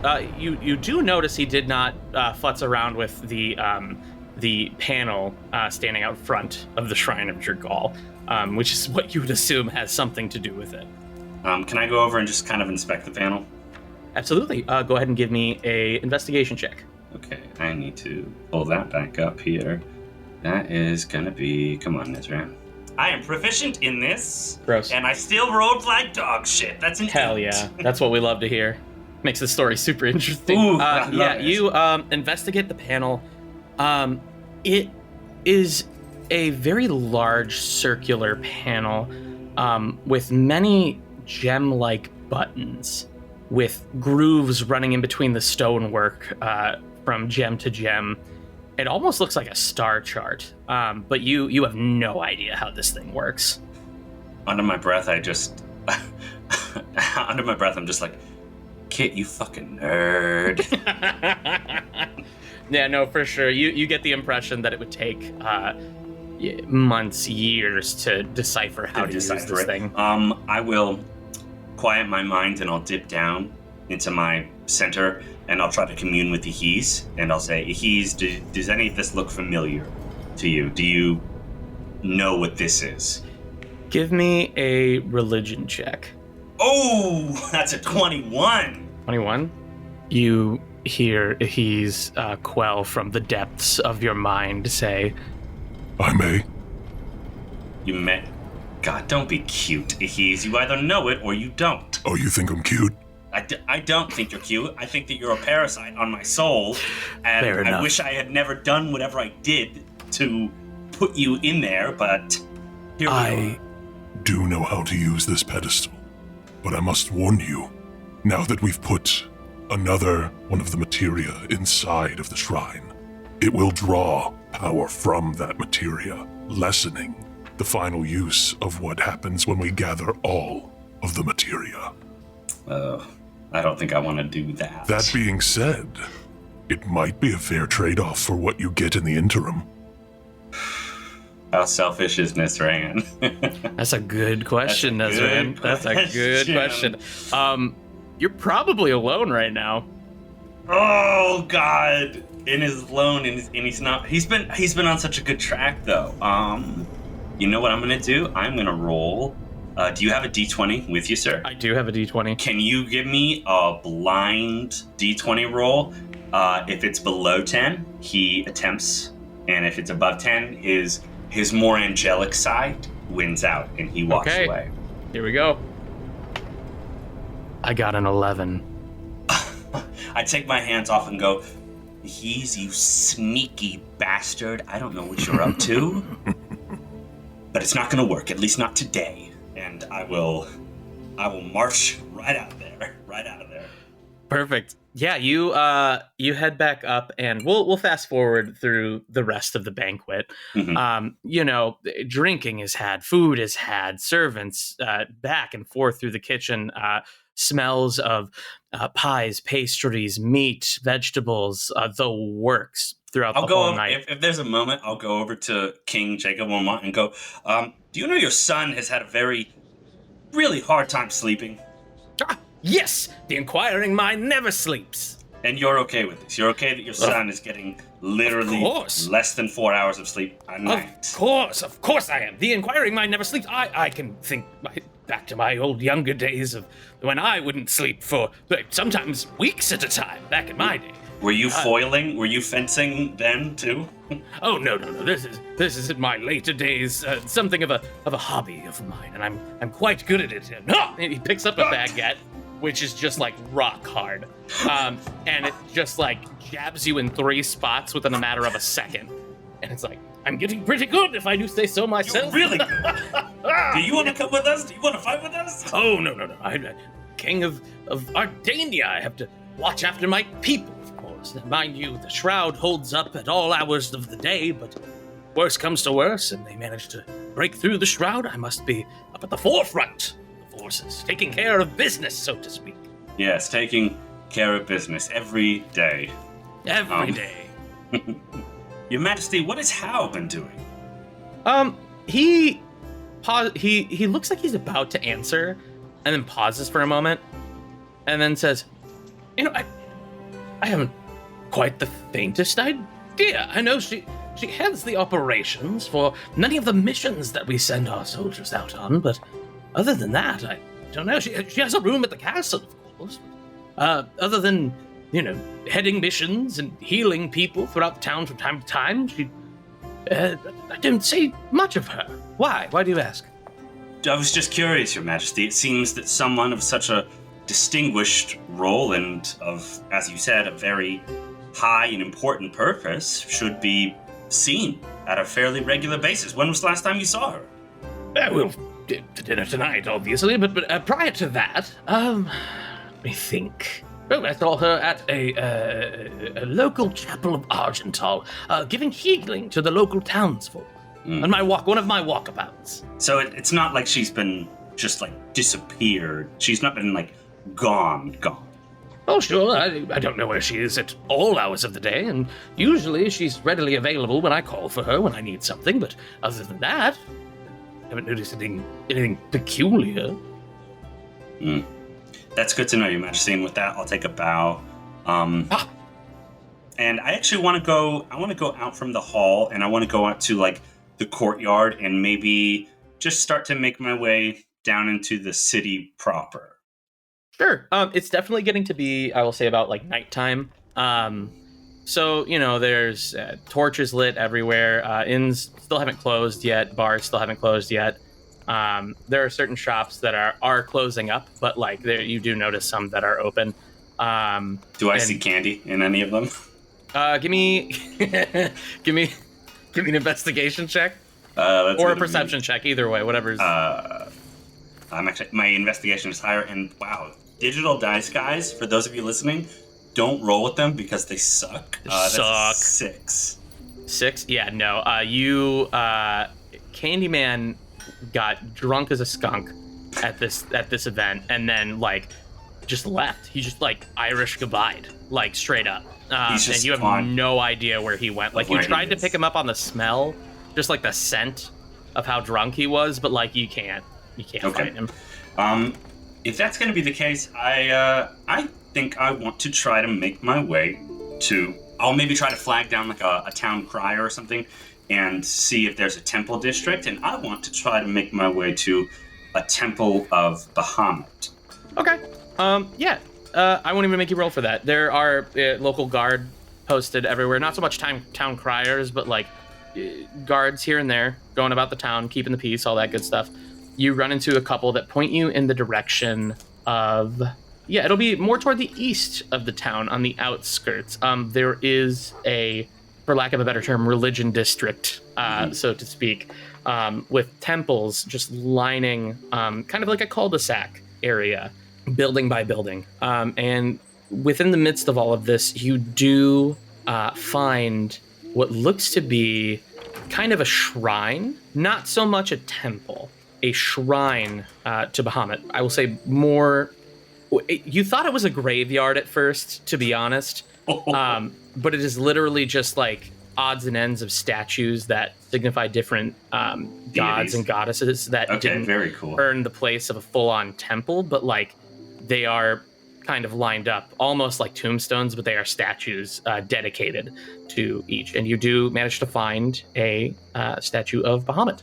I'll kind of put my hand on it and run my hand across the stone or the marble or whatever it is, or the platinum if it's platinum. That would be a really expensive statue or shrine. And I want to kind of go back and think about the Blood Knight. And I want to think about the Psycho Knight? The Psycho Knight, yeah, the Blood you got it. Knight.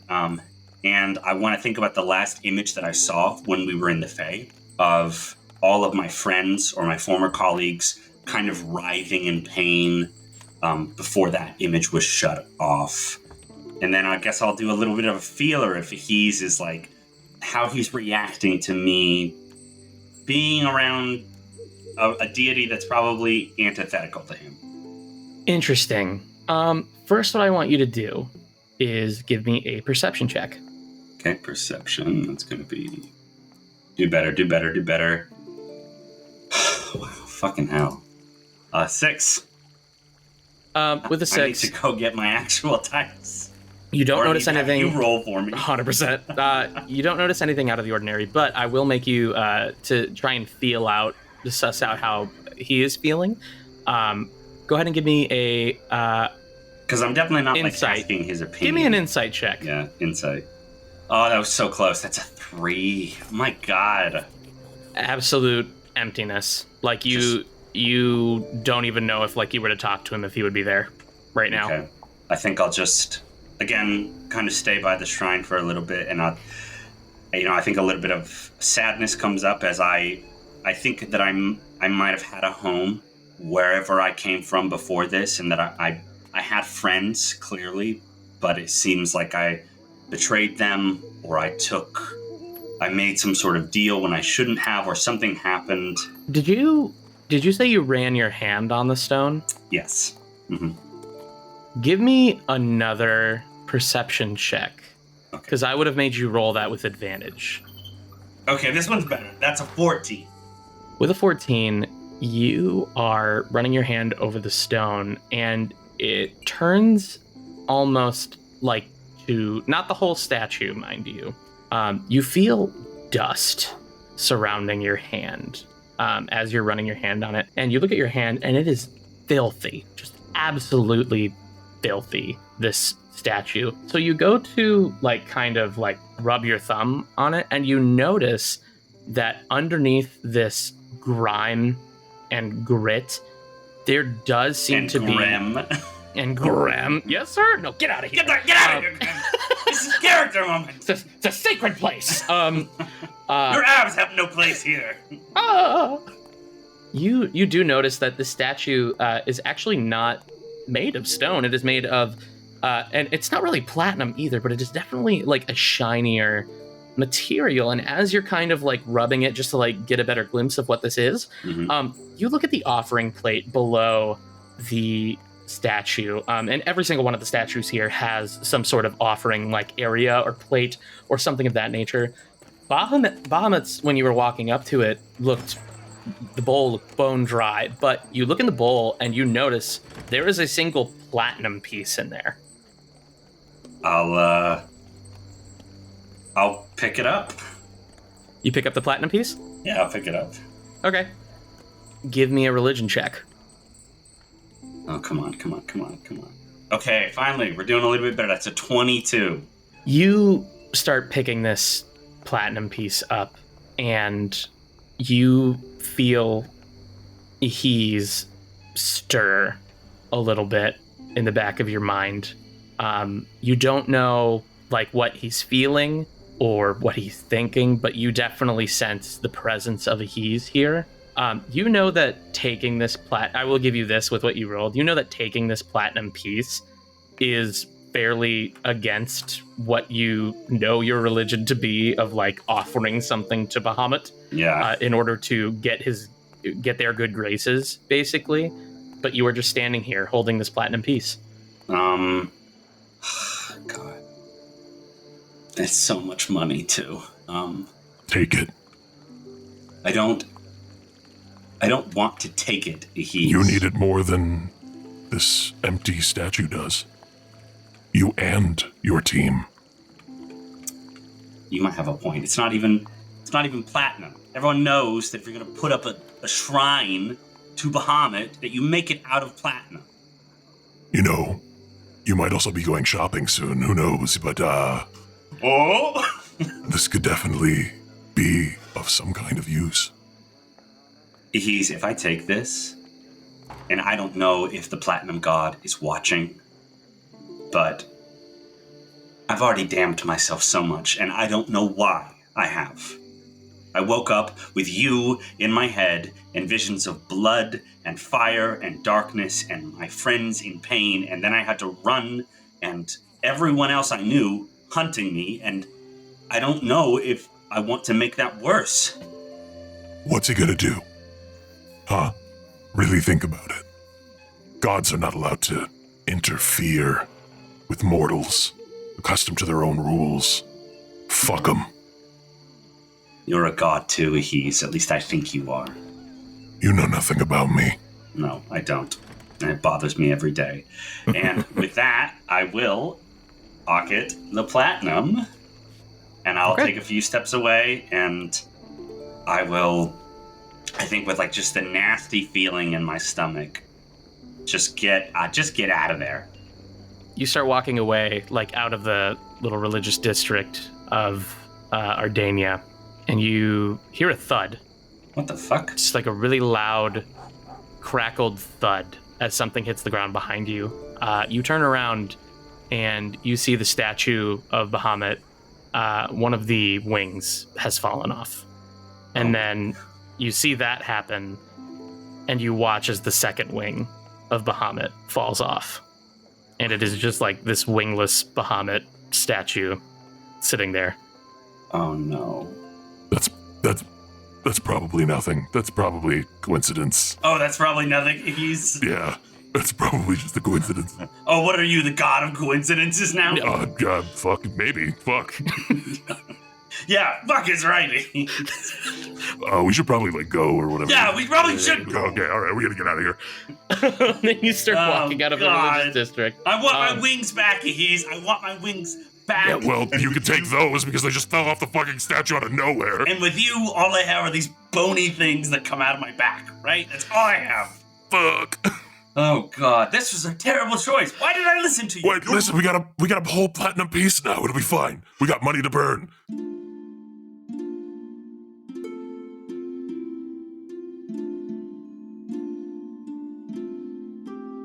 It's been a long time since what? It's been a long time since I've been a fat old man. Oh yeah, and you're trying to get back in the groove. Yes. Yeah, I get it. So I gotta do my warm-ups. Ah. No, you don't have to do your warm-ups. The last time you were in Ardania, after the dinner finishes up, obviously you get to know a lot of the guests a little bit more, and you get to think about what faction you're probably going to join. Have you taken the time to think about that? So now we're at the table and we have to kind of choose if we're a Gryffindor or a Slytherin. Sure. Okay. And you don't have to choose that. Like you don't have to choose right now if that's not what you want to spend your one-on-one doing, like your downtime. Then you don't have to do that. You can do something completely different. You can prostrate yourself in the streets. Well, I mean, you can go to the doctor, like as your previous Ardania Lull mentioned. You've got options. Well, I feel like I need to do research into the factions. Okay. I don't think Flint would do research. So Sure. who has the most tuna? You would not know that. Right. Right. So what would you do in order to figure that out? Okay, so we're sitting at dinner. Dinner has ended. Okay. And what happened at that meal? You stuffed your face with tuna, obviously. A little bit of wine. Not a lot, just a little bit. The Manashabat wine. Yeah, the Manashabat's wine, sure. And it was just enough wine for you to feel a little tipsy, a little wonky. So you got brought back to your room. Now, in this period of time, you are allowed to pick and choose what Flint does, and within that span of time, I'll say kind of how long things take or progress or whatever. Okay. But that is what happened. Okay. Like it's the next morning or it's Sure, still that it night? can be. Dinner comes to a close. You are brought back to your room with some new information about the factions and all that good stuff. But obviously you have a good amount to think about there. But whatever you want to do during this lull, this downtime, is completely up to you. So what does Flint do? Well, first of all, he's still being brought up the stairs. He's forgetting that he is leaving the party. Have you ever been? Had a little bit too much Manischewitz, did you? I know that you've never had this experience, but sometimes you go to a party with a friend who keeps going back to the party, and you're trying to get friend to go back to bed. Sure. You've clearly never been in that situation. Yeah, never. Especially not with a natural bard. Yeah, ever. So that's what's happening with Flint.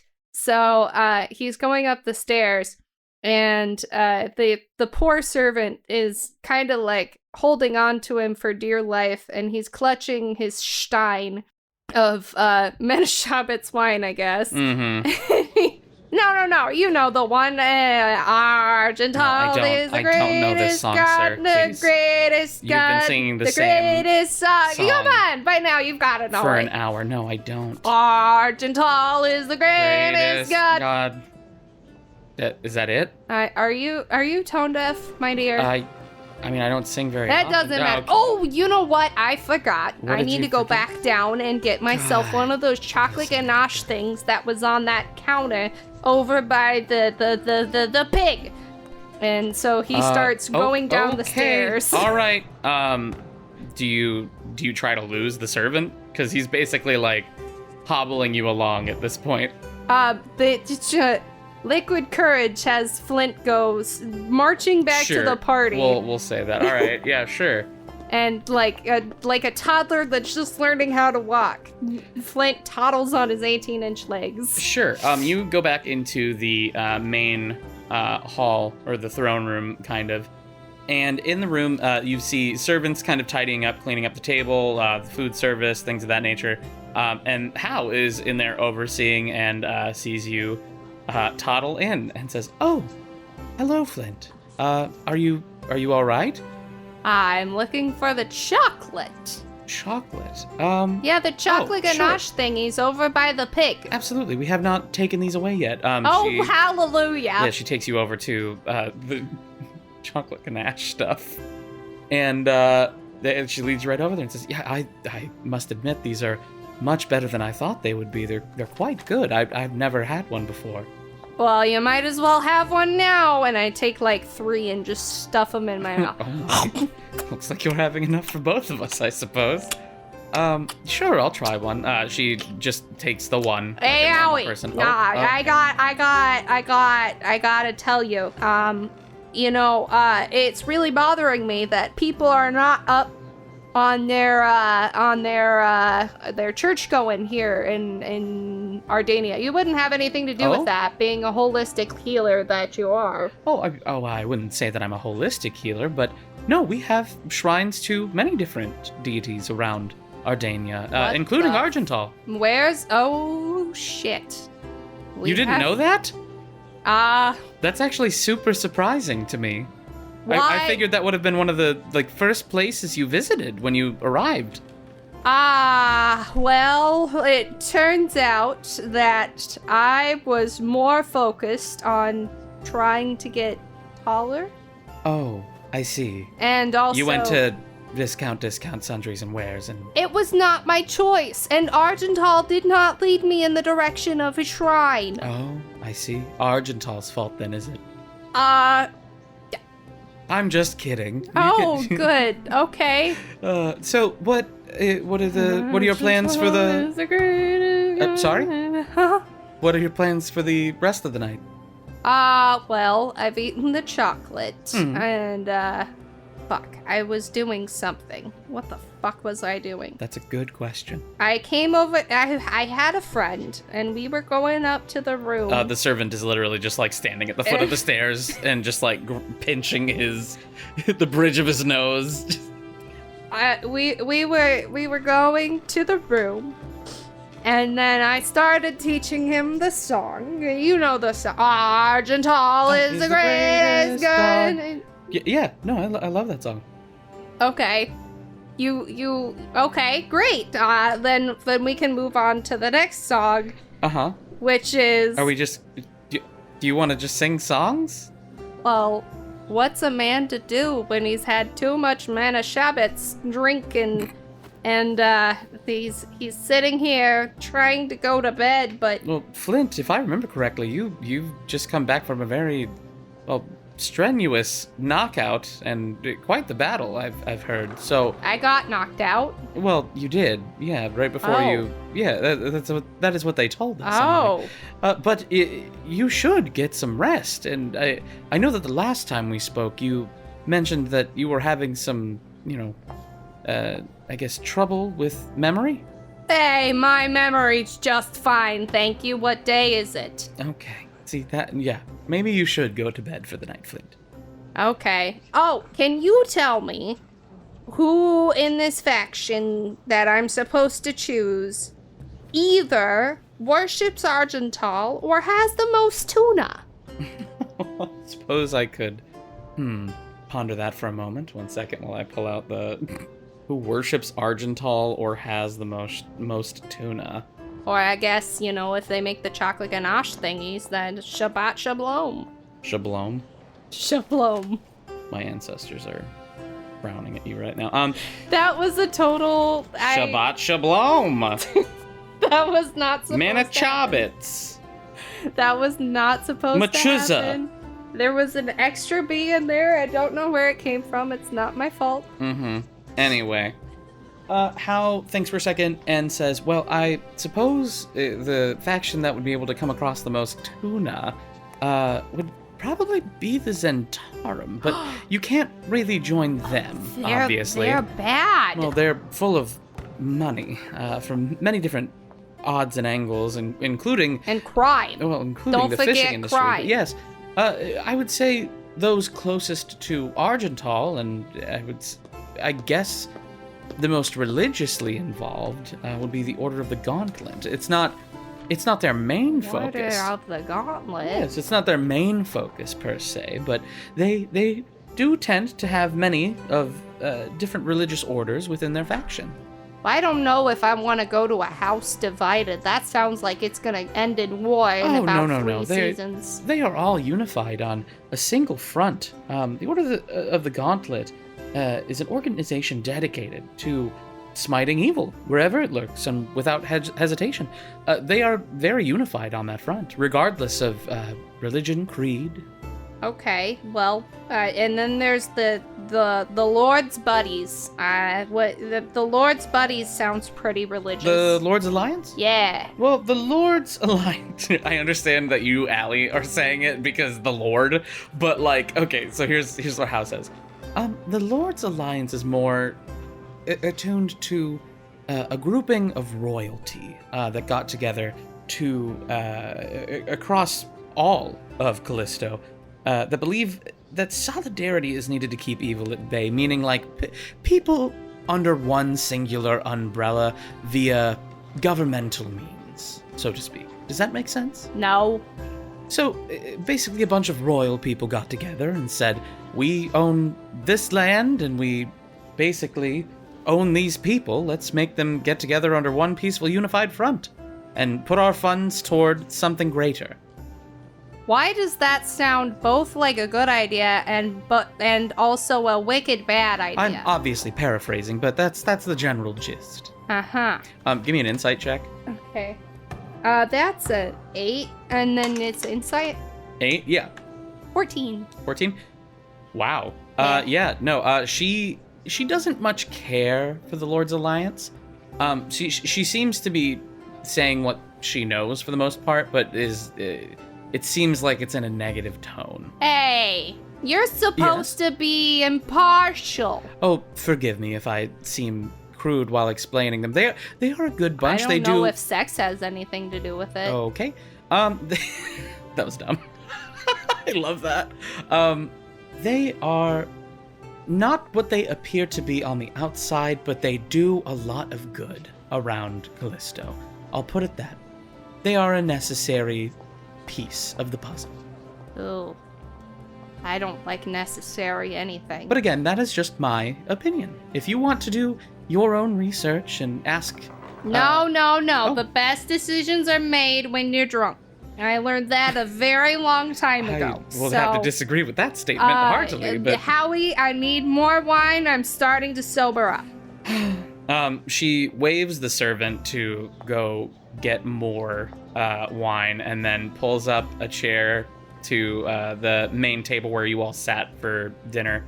And it's basically just you two and the servants cleaning up in the room. And she says, very well, if you wish to continue our conversation, I will have more wine brought. Yay, okay. I must say, Flint, you are much friendlier than the last time we spoke. Well, fuck you very much. There it is. She laughs. And she says, but how are you faring with your, memory? Albeit, last time we spoke, you were having issues with it. No, I wasn't. Well, see, that's what I'm talking about. We definitely spoke about it, and you were having problems. I don't recall. Okay. Flint, I must be honest, you really should take your health into account. How old are you now? 250? That is 50. definitely on the later side of the timeline for dwarves, well, if I'm not fuck mistaken. you very much, ma'am. I only say that because I myself am on the later side of the timeline for my race as well. You must take your health into account. I know you're going on these daring adventures, and you are, I must say, quite powerful, but you need to be safe out there. I'm being plenty safe. I've got Argental's armor, and I'm good to go. That you do. And when she says that, the wine has miraculously appeared at the table. Thank you. All right, everyone gather round. I'm going to teach you another song. All right, there was a hole. There, you want the servants to stop what they're doing and sing?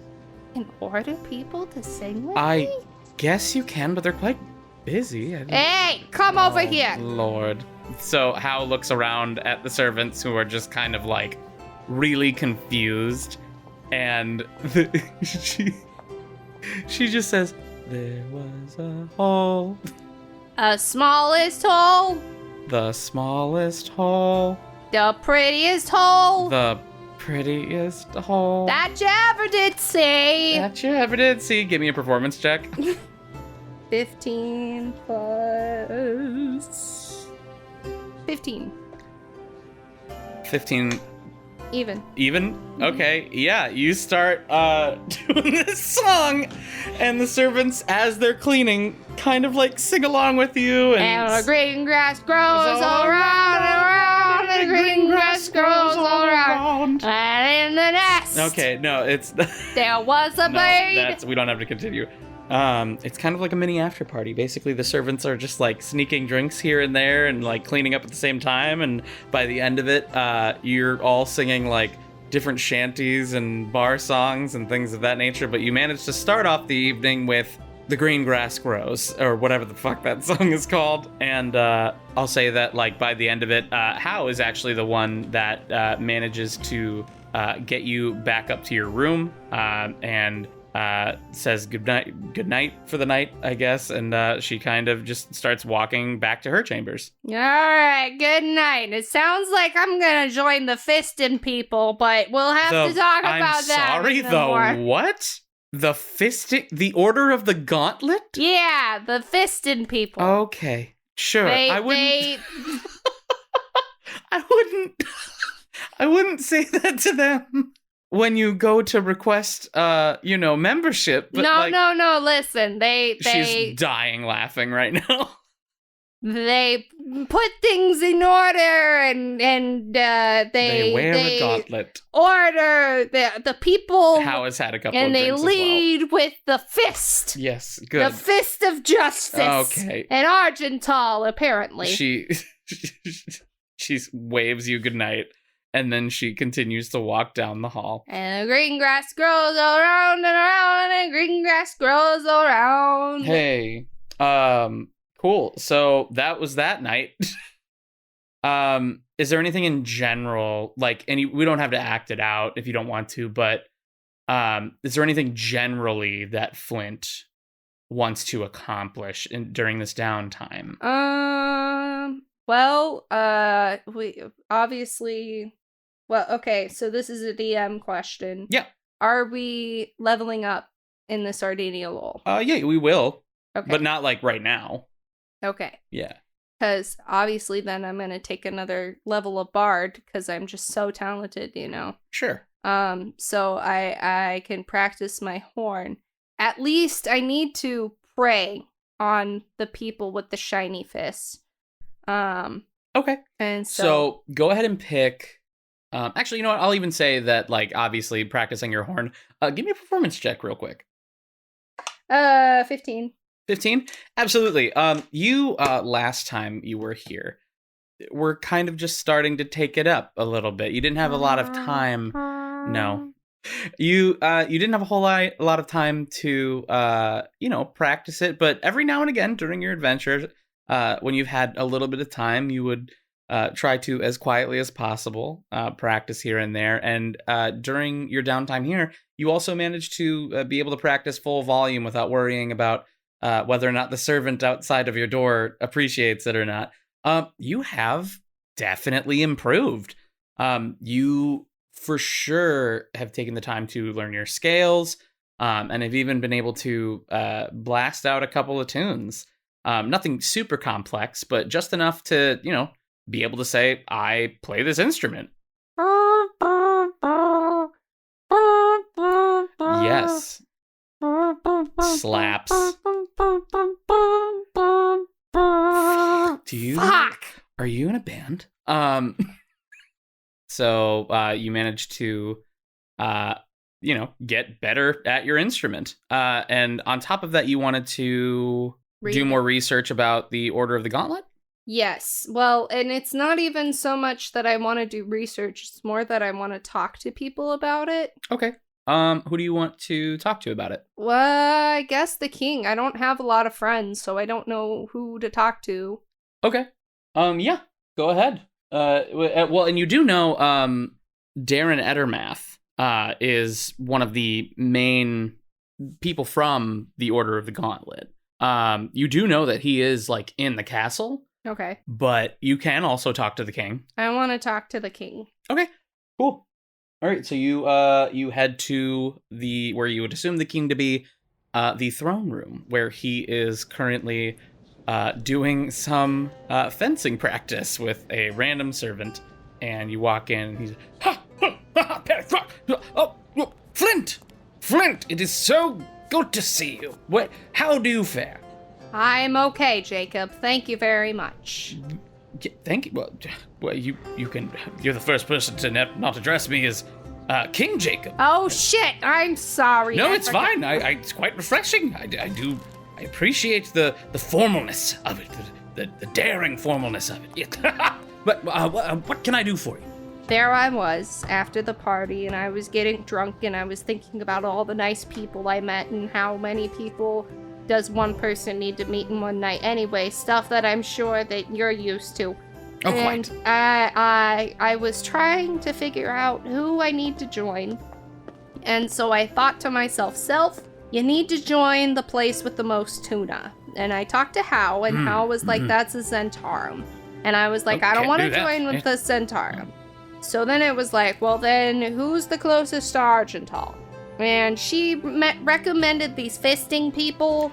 The Order of the Gauntlet! Yes, the people that rule with the iron or the jeweled fist. Well, I wouldn't say that they rule with an iron fist. They are quite dependent on each other to quash evil and bring things to order, as it were. Bring a balance. And that's nice and all. And I obviously made this decision very much like I would make any other decision in my life, and I got fucking hammered.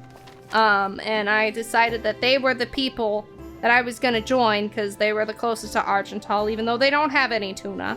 You would be able to join the Order of the Gauntlet. Everybody seems to be pushing that one pretty hard. I have known Darren Edelmath to be my main confidant when it comes to communicating with those from the Order of the Gauntlet. I know he's retired, but he has since become tired, reinvigorated in the Order of the Gauntlet, so to speak. He's since become tired? Yeah, he's back. He's back in business. Okay. Well, I mean, I guess I can talk to him. You can, indeed, absolutely. Let's do that, then. The king thinks for a moment, and he says, I believe the last I saw Darren Edelmath, what time? Oh, yeah, I believe he would be in the training yard at the moment, if you want to go find him and talk to him about the Order of the Gauntlet. Training yard. Yes, the combat training yard. Okay, how do I get there? He pulls out a map of the castle. If you take a left here, right, you go down these stairs, and then you... stairs, for fuck's sakes! Eventually, you do manage to find your way down toward the kind of the backside of the outside of the castle. The training yard is on a very large piece of land that at the tip of it is the precipice down a major cliff toward the seaside. But it is lined with, combat training dummies, targets, fenced up. You see some people riding horses around a track, and so on and so forth. It's quite large. You scan the area, and you see kind of a kerfuffle in the center ring. It looks to be Darren Edelmath taking on two different combatants, and he is holding his own quite well. And he manages to fell both of them onto the ground. They are using wooden combat training equipment, but as they both are on the ground kind of writhing in pain, Darren takes off his helmet and he says, "Hey, you're never gonna beat a Warforged like that, lads. You're just not trying hard enough. You don't hate to lose. You love winning, but you don't hate to lose. That's the key. Oh, wait. Oh, is that Flint? Yes, it is. Flint! It's me. Hello. He walks up to you, grabs you, gives you, picks you up, gives you a big ol' hug. Oh my goodness. sets you Wow, down. it's really good to see you. One old Barry. man to another, it's good to know that we are both set to our adventuring ways, so to speak, isn't it? Yeah. That's great. Yeah, put me down, please. Oh, he put you down already. Okay, cool. What can I do for you, Flint? Well, I've been meaning to talk to you. I got real drunk at the party, and I was talking to people about the fisting team, and I was the like... fisting team? Yes, the What's fisting that? team. Well, you're a part of the fisting team, and you don't know what the fisting team is? He looks at you super confused, and then he says, The Order of the Gauntlet? Yes, the people who rule with the fit. Why We is this don't- so hard for everyone? We don't rule... God, let me try that again. We don't rule with an iron fist, Flint. We aim to protect the people. No. I get it. You don't rule with an iron fist. You rule with a gem fist. No, we don't rule with a gem fist either. Well, what the fuck do you rule with? We don't rule, Flint. That's the point. You don't rule. Then what's the fucking point of the order? We are members of our own authority. We Oh. are knights from across the land that come from many different kingdoms, garner together from a militaristic background for the most part, and try to do good in the world. And how do you expect to do good with the military? Well, and it's not just the military, right? It's people who were either soldiers or members of a church that are meaning to spread their word and do good across the land, and so on and so forth. It's a very open organization. A little bit crusade-y. Yeah, I suppose you could call it that, but nothing where we would need to turn any minds or anything of the like. Okay, no turning of the minds, I do like that. But at the same time, I do need followers of Argental. We believe in what's just, what's good, no matter what creed or background you come from. Well, I mean, I'm on board except for the part where you say no matter what creed and background. I have some questions about that. If somebody were to be like, I believe in Tiamat, what would you say? Well, Tiamat is an evil, big, nasty dragon that aims to enslave the entire world. So everybody in our order would probably, want to stand up against that. Okay, well, then you're not really being inclusive. You see my point? We have to include the strong. People who not only have the willingness to stand up for justice, but also have the ability to, well, go to the deepest dungeons and the darkest caves and the strongest monsters and quell the evil that resides within. For the most part, our factions are soldiers, militaristic people, but a lot of our higher ranking members are paladins, monks, clerics, and the like. So I feel as though you'd fit right in. Supposing I had to do stairs, would someone from the faction carry me down the stairs? He flexes his arm and says, "Lad, I'll carry you wherever you need." Oh my goodness. Okay, so I just stick close to you, Gary, and we'll be good. That's right. All right. Well, tell me why I should join the fisting people. Well, first of all, we're gonna have to work on that. We're not called the fisting people, right? I guess the best way I can convince you is to say, if you want to do what's right by your party, and you want to do what's right for, the average Joe, the everyman, families, children, wives, sisters, brothers, you join the Order of the Gauntlet. It just sounds so big and powerful. That's what we aim to be. Big and powerful? Aye. How much tuna do you eat on a Friday? On a Friday specifically? I guess I just thought of Friday, but yeah. I mean, our rations are quite vast. I'm sure we could find you some tuna. And who makes the chocolate? Are you talking about the chocolate ganaches from last night? Maybe. What, those were so fucking good. Those were so fucking good, right? Yes. Those are the best fucking treats I ever done had. And I make a lot of apple pies myself, just to let you know. But apple. yeah, well, I had that apple orchard way back in Fandolin. I do miss it remember. terribly. But I believe the servants here make the chocolate ganaches. But I'm sure, when we're on the road, we'll be able to find you something to eat. Do we have servants? We have...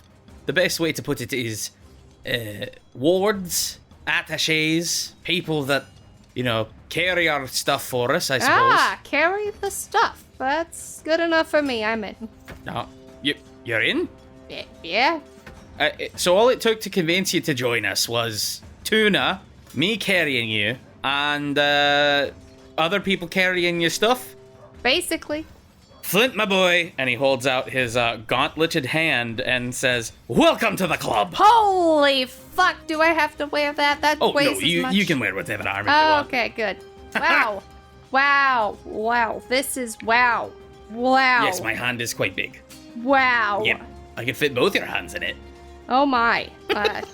Goodness. Does my hand look like that in battle now? No. You gotta practice many a year and also not be a dwarf. Oh. Probably. Not be a dwarf, huh? Well, you got small hands, you're a smaller You person. know, why did I say I wanted to join you, Derry? There you go. No, wait, come back. No, we'll take you in. I Alright. promise you'll really enjoy working for the Order of the Gauntlet. Okay, I better start practicing fisting people. You heard him, lad. Stand up. It's time for another bout. And he turns to the... I didn't bring any armor. I didn't bring any... Yeah, we'll get you outfitted. Oh, It's fine. fuck.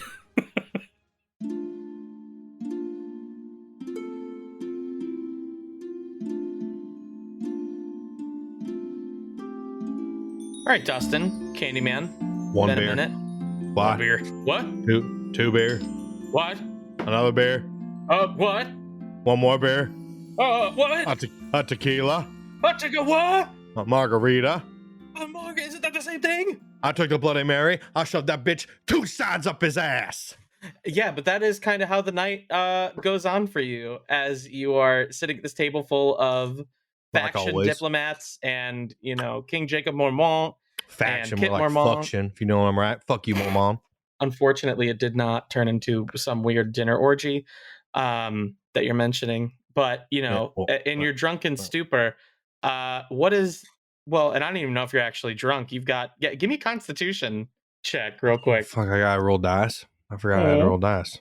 Oh, shit. Well, that's how D&D works. I didn't have it pull up yet. You didn't tell me. I was just talking. Nah. Hold on. Nah. Wait, you're gonna have to edit this out now. Sorry, buddy. I didn't know I had to roll the dice. Or maybe I'll keep it in. You don't know. I'm crazy. I don't know. I'm batshit. Oh, thanks. I believe in you. I'm trying. God, everybody's using digital dice now. Cowards. No, I just don't know where my other dice are, and I don't feel like getting up to look for them. And I forgot how to do this. It's been a while. All right. You click the button. Constitution check. Yeah. 19. God damn. Yeah, you were just pounding drinks like a champ, drinking people under the table. At a certain point, you actually end up seeing a couple of the Order of the Gauntlet faction members as they come in throughout the night. What are the Order of the Gauntlet? What Order are of they the Gauntlet is one of the 4 major factions that are here currently that are like trying to vie for your attention, basically. Are you saying they want a taste of the candy? Yes, They want a taste 100%. of the candy. They do. I'm not surprised, D&D puppet man. I'm not surprised. Yeah, 100%. Throughout the night, you end up drinking each and every single one of them under the table. They are incredibly impressed. But what does Candyman do? Does he like stick around? Does he head out? Like what is How many Candyman are left do? standing after I drank one of the table right now? Oh God. Hold on. Like how many people? I want to know how many people in the room. Like, because I'm 3. I'm three are left. Who are the 3 left standing with me? The 3 left kind of just chilling around as the dinner dies down are How, a random Order of the Gauntlet faction member, and King Jacob Mormont. Oh, Jacob Mormont. I look at Jacob Mormont. I'm like, you think you can handle me? You think you can handle me? Young man, I have not had a drinking contest since my days as a young prince. Well, prince, more like princess. Oh. Here's what I like to do. Do any one of you have a knife in here? We have a butter knife that That'll work. Device? Give me it. The Order of the Gauntlet member says, I can give you like my knife if you want that instead of a butter knife. Oh, I'll take a real knife. You got a real. Yeah, all right. Well, he takes it out of the sheath. This is my knife. That's your knife. This is a knife. Yeah, That's a knife. that is a All right. knife. Yeah. Here's what we're gonna do. Each one of you, sissy, grab a logger. They all look at each other. Give me a persuasion check. You all fucking nervous? That's fine. You can be nervous about it. But I got a fucking 2.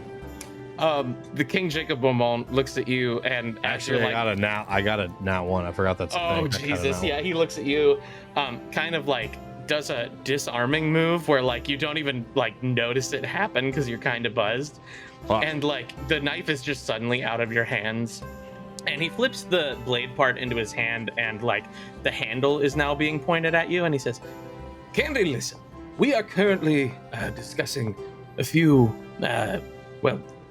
pretensive war room matters, as it were, and we kind of need this time to talk about the movements of the Warforged and whatnot, but I understand you want to play, I'm assuming, with this knife, the 5-finger knife drinking game, as it were." No.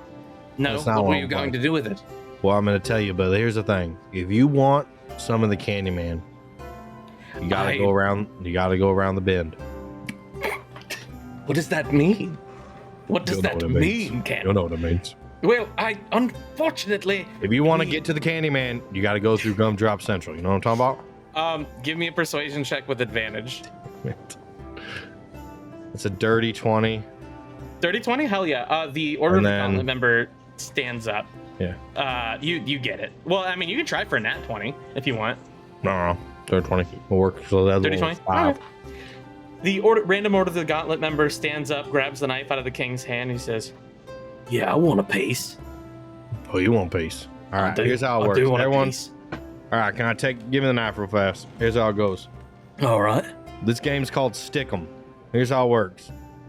So each one of you takes a logger. What's going I to know happen Stick 'em. is, you know Stick 'em? Yeah, I don't know if you know but Stick just, 'em like but we just do. for everybody else here, why don't you go ahead and All right, let me see explain who's the the rules? Stick 'em. There's a lot of different versions, but this is the original one, all right? Here's Yeah. how it works. You're all going to take your logger. I'm going to take this knife. On the count of 3, you're going to start chugging. I'm going to throw that fucking knife up in the air. All right. Whoever doesn't drink their full beer by the time the knife hits the floor, or you're out. All right. It looks like it's just you and me. Hal is kind of like chuckling to herself, like watching all of this happen. And King Jacob Mormont just kind of like sighs and says, "Very well. I won't take part, but you two can do this, I suppose. I Wait, will." Pussy says what? What? Pussy says what? What are you talking? You know what I'm talking about. I don't understand. I'm going to go talk to Hal about the plans we're making.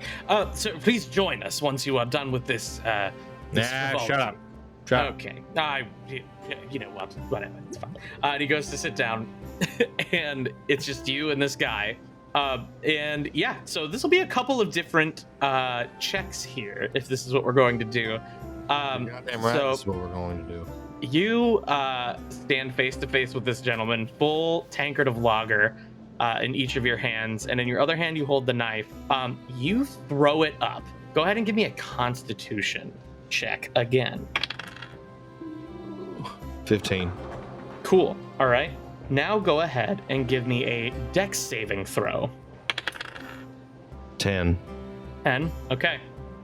As you throw the knife up, you are just chugging this lager, but you kind of like side eye how the other guy's doing, and he does this like weird tornado technique as he like lifts it up, and it just like swizzles down his throat. It's just disappearing. You, however, manage to get it done slightly faster. And as the knife comes down, both of you manage to dodge out of the way just enough to the point where you know the knife won't hit you, and it's like clangs onto the cobblestone. And he says, "Well, I've never met anybody that's beaten my tornado technique when it comes to this game. What's your name, stranger? Wait, you're Candyman, right?" Yeah, that's right. I am the Candyman. Put some respect on Holy my name. shit. Say that. Yeah, no, definitely. I've heard about your exploits in Tihar, saving I will say, an I don't think entire I've ever nation. seen a technique like that. I would have to commend you on that. Well, thank you. Maybe I'll teach you sometime. Let me find this dude's name really quick, because now this is a chance for us to introduce like a whole new character. Oh, look, I just create magic everywhere. That's You fun. do, yeah. You create nations from nothing.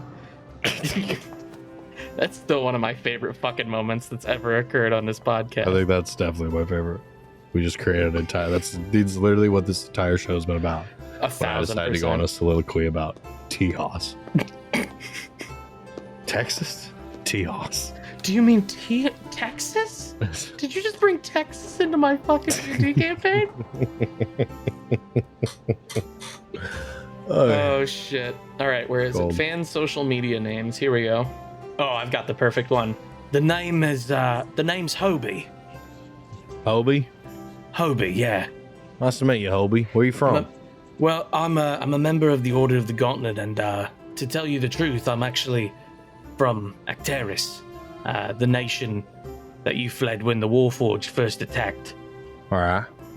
How they doing? It's a nation right next to Tejas. Well, it's where the Warforged first attacked, so not great, Candy. It's not doing too great.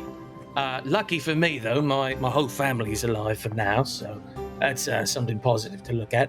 So, have you taken any consideration into any of the factions that you may or may not want to join? Well, you know what? Can you give me one more time? What's the name of your faction? The Order of the Gauntlet.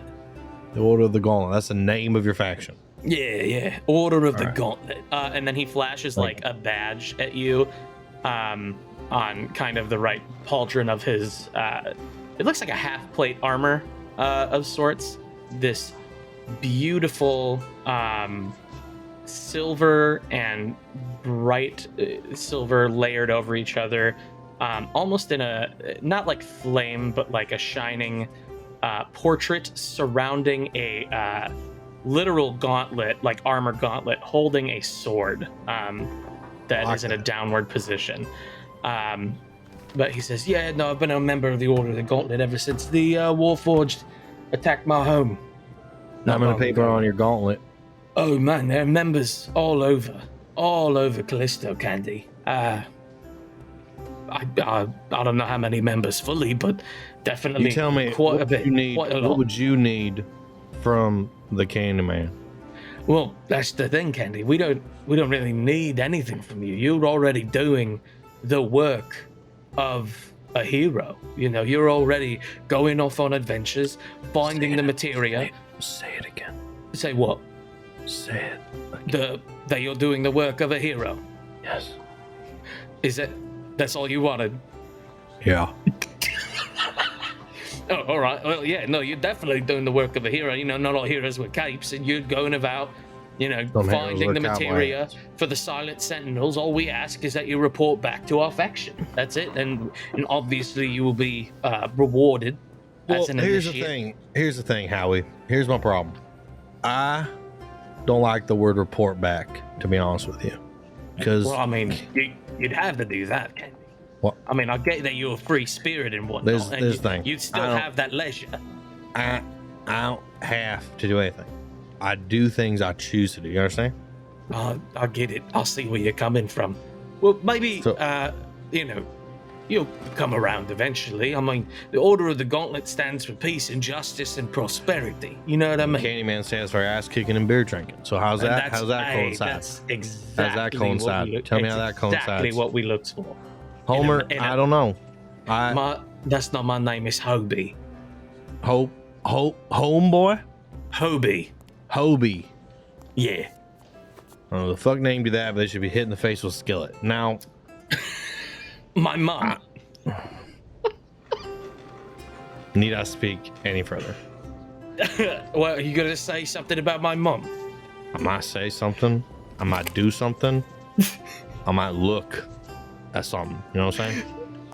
No, I don't really know what you're saying. Why don't you go ahead and expand on that further? And he starts to like pick up his knife off the ground.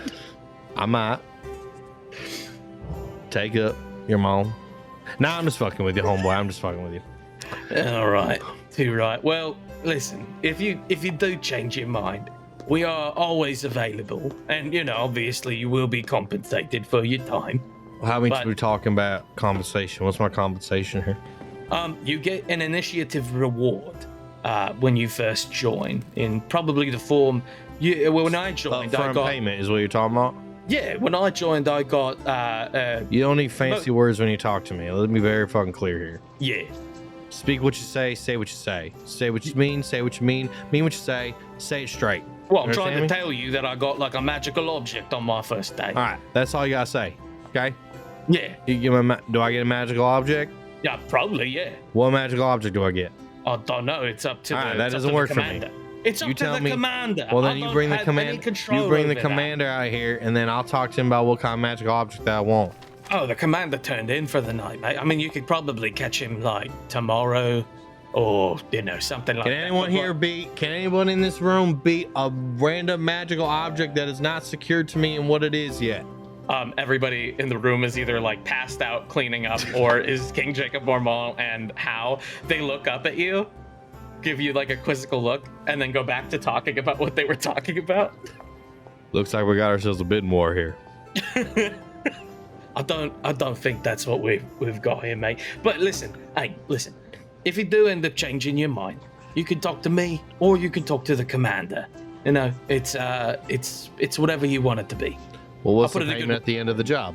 As you progress through, because we are funding the Silent Sentinels, so technically you are being paid via the Silent Sentinels, right?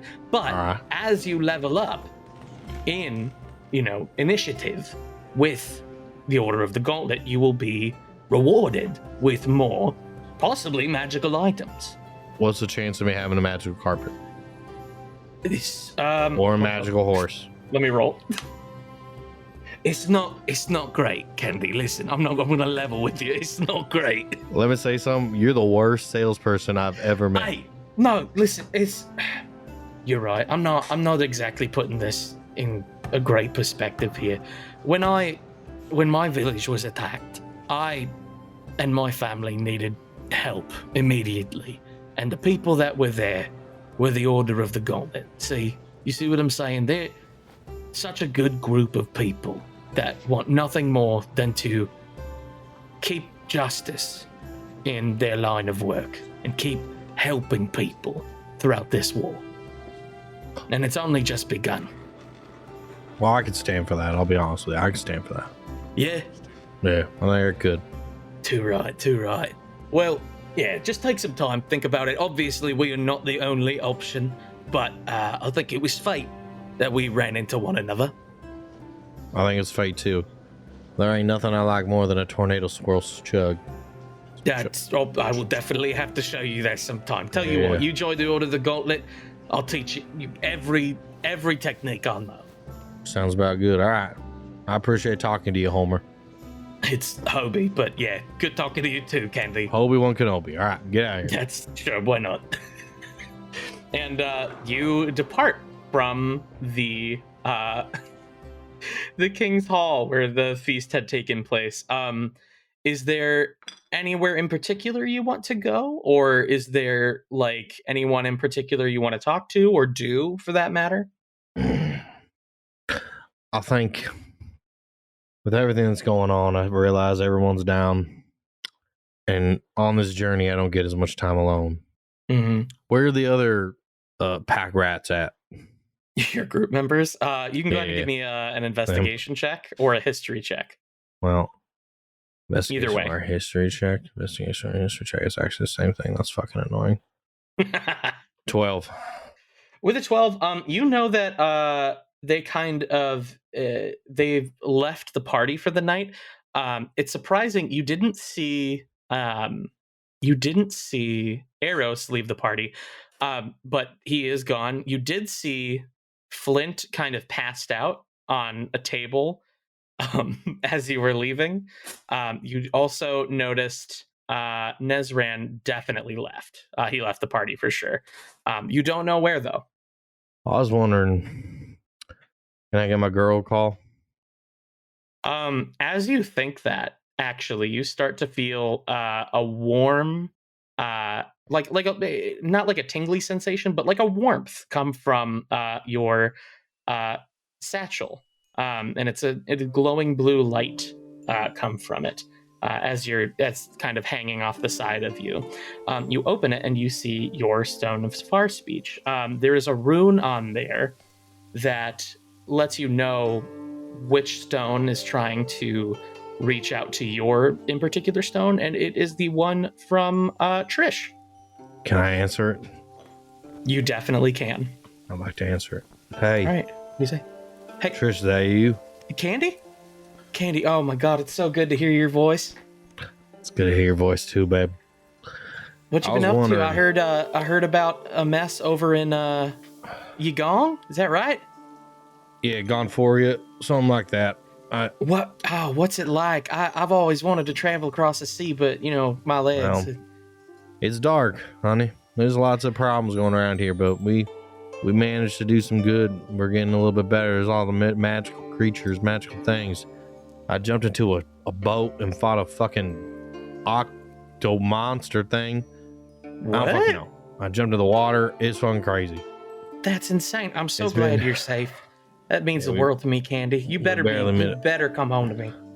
I'm coming home, but we still got some journeying to do, and I was wondering, how do you make the right choice? How do you know something's the right choice, Trish? I mean, I guess it's a gut feeling, right? If you make that decision, you got to make sure it feels right on the inside. Why? Did something happen? Nah, just wanted to ask. Well, I've been good. I've been creating some machinery for the Silent Sentinels and the Royals. What kind of here in machinery you Tea House. make? Yeah. Well, I don't know if you can hear this or not. She holds up her Stone of Fire speech, and you hear like the whirring and powerful pistons in the background of what seems to be a very large machine. And then she brings it back to her face and says, I'm making some, well, I guess you could call them mech suits of some kind. It's based on a Mech prototype. suits. Mech suits Okay. with an M. And like my first prototype was attached to my wheelchair so I could, well, I don't know, maybe help, in the fight or something like that. But, vehicles with wheels that have weapons attached to them and whatnot, we're using a lot of what the Warforged have left over. And we're kind of using their technology to make new weapons and whatnot. But yeah, that's kind of what I've been up to. Well, that's really inquisitive of you, and I'm glad you're doing your little projects and keeping yourself busy. All right. They ain't little, but yeah, I understand. You didn't fight the monster in the sea, but we'll compare. later. Yeah, all right. Monster in the Yeah, sea. We'll see yeah, about that. Monster in the Pixar Sea, didn't Monster. happen, buddy. All right. Well, you don't be on cameras yet. All right. Well, I think I'm gonna follow you and just keep going with my gut. Sometimes I think my gut steers me in bad ways, but right now it's still been working out as of now. It's good to hear, Candy. Good to hear you too. I gotta fucking go to bed. I'm fucked up. Is that Candy? Oh yeah, it is. Your mom says hi. Hi, Candy. It's your mom. Your mom Hey, says Mom. hi. Tell Mom I said hi. I will do it. Oh God, All here right. she comes. I'm gonna hang up. I love hang you. up right now. I ain't got time for that shit. I love you. But well, sometimes. Bye. What? And then you hang up the fucking Stone of Fire speech. You piece of shit. That's so funny.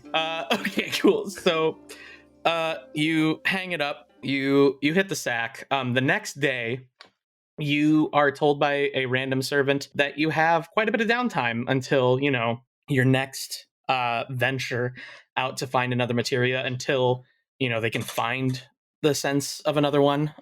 There's not really much that you can do, so take your leave about the town and whatnot. But yeah, they tell you can do whatever you want. So you do hit the town. You're a little bit hungover, so you decide in true Candyman fashion to hit a local bar, the local bar across from Gembo's Forge. As you're headed down to get what is the medieval equivalent of a Bloody Mary. What is the medieval equivalent of a Bloody Mary? A very Bloody Mary. Like it's got literal blood driplets in it from chicken. Right. Yeah, it's wild. But you're headed down the hill, and you see an incredibly large crowd surrounding Gembo's. And you make your way over, and you see Gembo has created not an exact replica of your pistols, but like a almost crossbow-esque type. It's got the same glow and arcane structure about it, and he is doing target practice in the field next to his forge, and he shoots a couple at a target. He doesn't get them all exactly where he wants them, but it's enough that the crowd oohs and ahs and claps and whatnot. And Gembo sees you come out of the crowd and emerge and says, Candy, look at this. Look what I made. What the fuck is that? It's a crossbow imbued with some of the same runes that your gun had. I'm thinking about, Candy, with the war effort and everything, I'm thinking about mass producing these. These could really help. Well, what if they get in the hands of the wrong people, Gembo? You didn't tell me you were going to mass produce off of my daddy's creation. No, I didn't. I know that I didn't tell you you were away. You piece of shit, Gembo? No. Listen. It kind of seemed to me like you're a little bit of a piece of shit. Well, no. I mean, I could, obviously cut you in on the action. I mean, it is your design. It is your father's design, right? So, not only What do you call this thing? For now, I haven't really named it. It's just a magical crossbow at this point. It's still a prototype. It's very in development, top secret, hush hush kind of deal. But you know, you're right. I should have asked you first. But Yeah, you should have. this is the first prototype I've made, and Let me see it. How's it work? very similarly to your guns, it doesn't shoot as fast, and it does need to be reloaded more often. But it's I'm getting there. I'm getting closer. Your dad, I don't know who he was, but he was a master craftsman. Let me tell you. But like, here, hold it, and you pick it up, and it's got a bit more heft to it.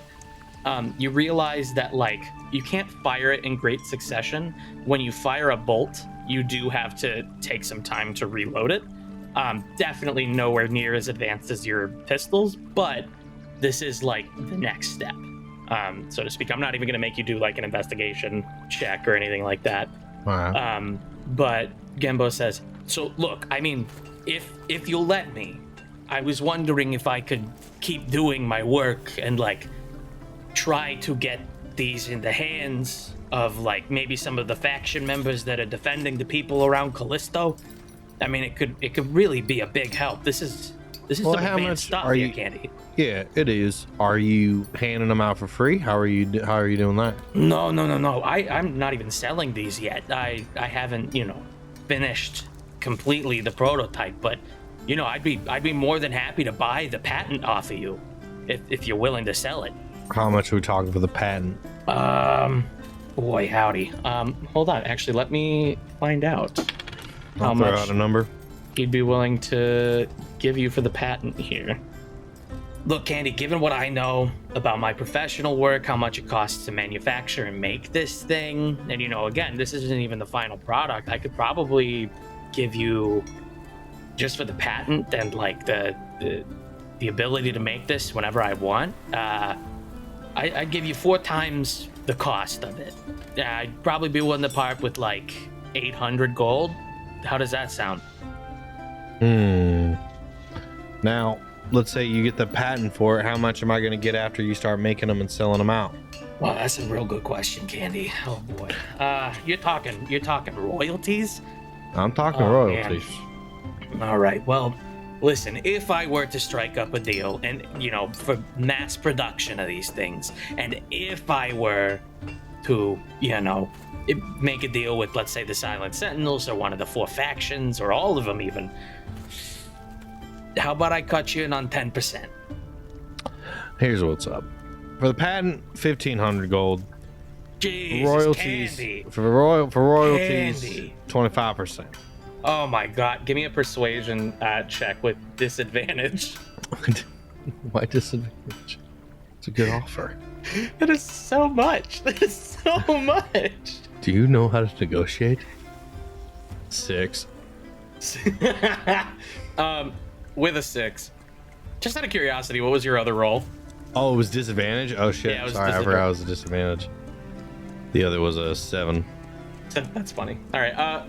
So Gembo looks at you and he says, "Listen, Candy, I don't have a lot to part with right now. B, I do have the ability to, I have the forge to mass produce these things. I've got the manpower. I can call in a lot of different favors. I can make a bunch of these. That's what I bring to the table. You are bringing the design, which of course is one of the more important factors here. But I just don't have the startup or the capital to do that. I can't give you 1,500 gold and 25%. That's insane, Candy. That's a lot of overhead for me. I can't be doing that. I can give you 850 gold, and I still can only do 10%. How does that sound? 15%. I can't. 875 Candy. gold. And you give me the first one when it's finally mastered. Final offer. I can only do 10%. I literally can only do 10%, Candy. Why? Why just 10%? Because you rolled a 6, Candy. I can't do better than that. The fact that you're getting an extra 50 gold is pretty bonkers here. Because you rolled a fucking 6, Candy. All right. Well, the non-negotiable is the final master product. I get it. Jeez. You know what? You got yourself a deal. And he holds out his very large blacksmith hand, waiting for you to 900 shake gold. it. No, wait, no, you son of a bitch. You sneaky bastard. Hey, shaking hands is the only way we're gonna make it around this world. All right, here we go.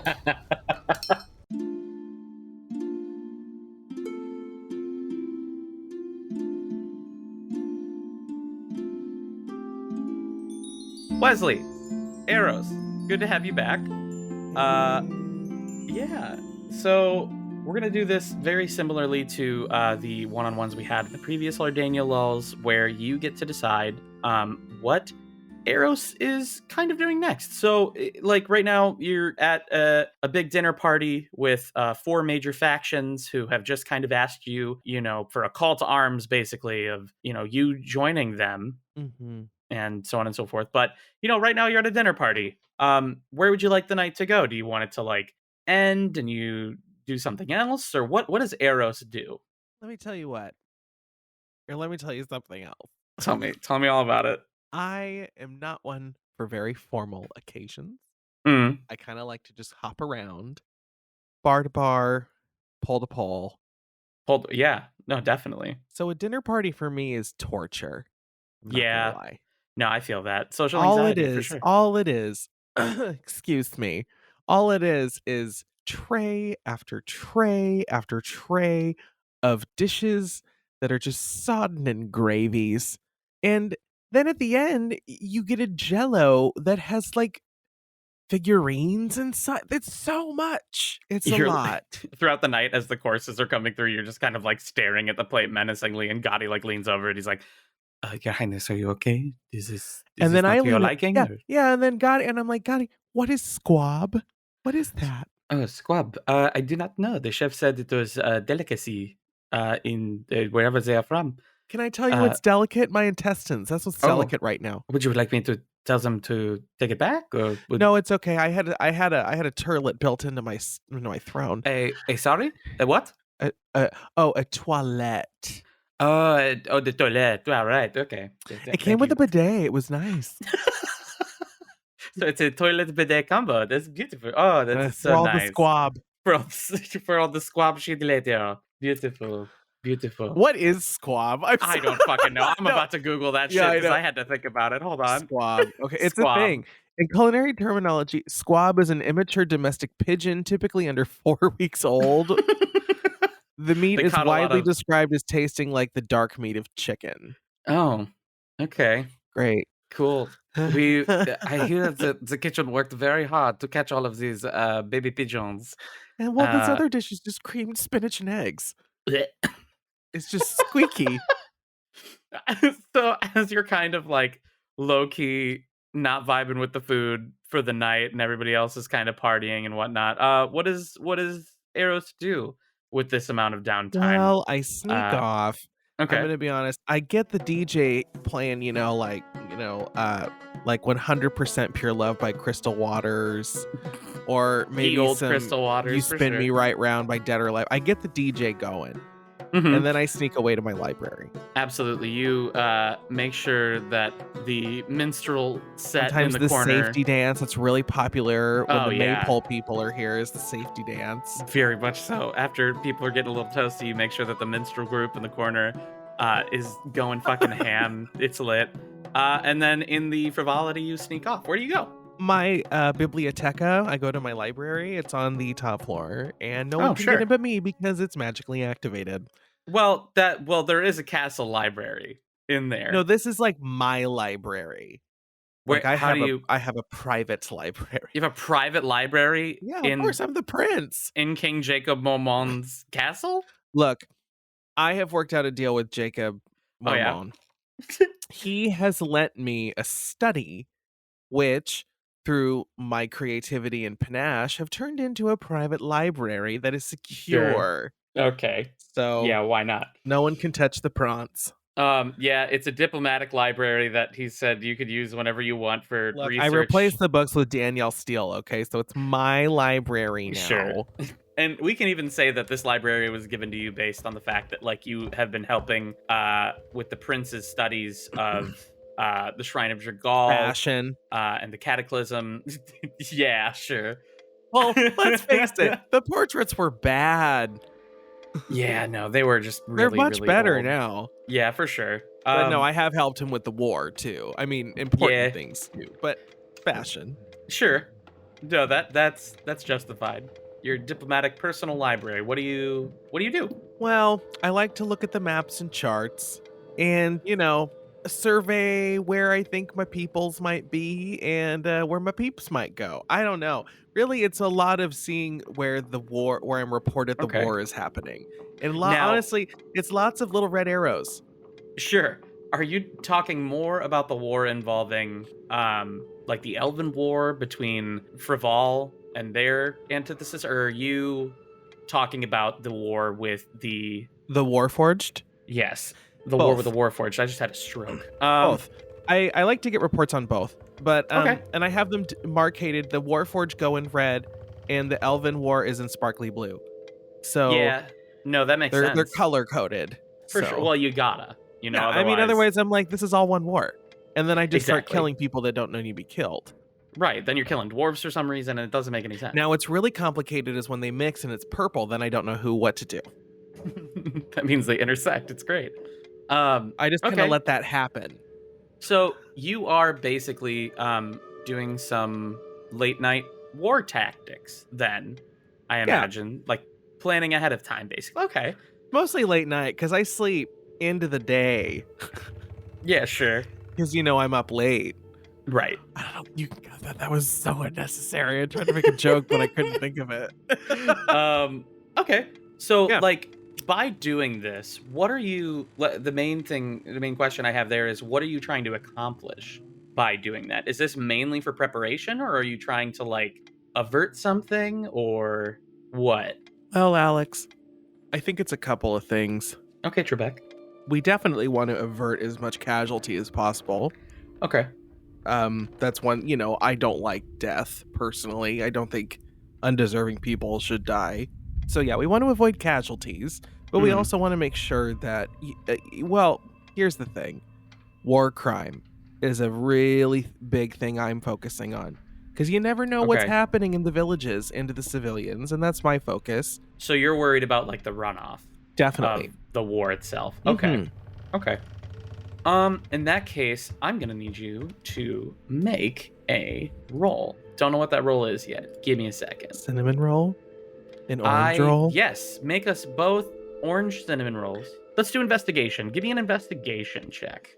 Give me a minute, I need to pull up my character sheet. Yeah, take your time. It's okay. I don't know why I didn't just do that. There's dice there. That is it's a dirty 20.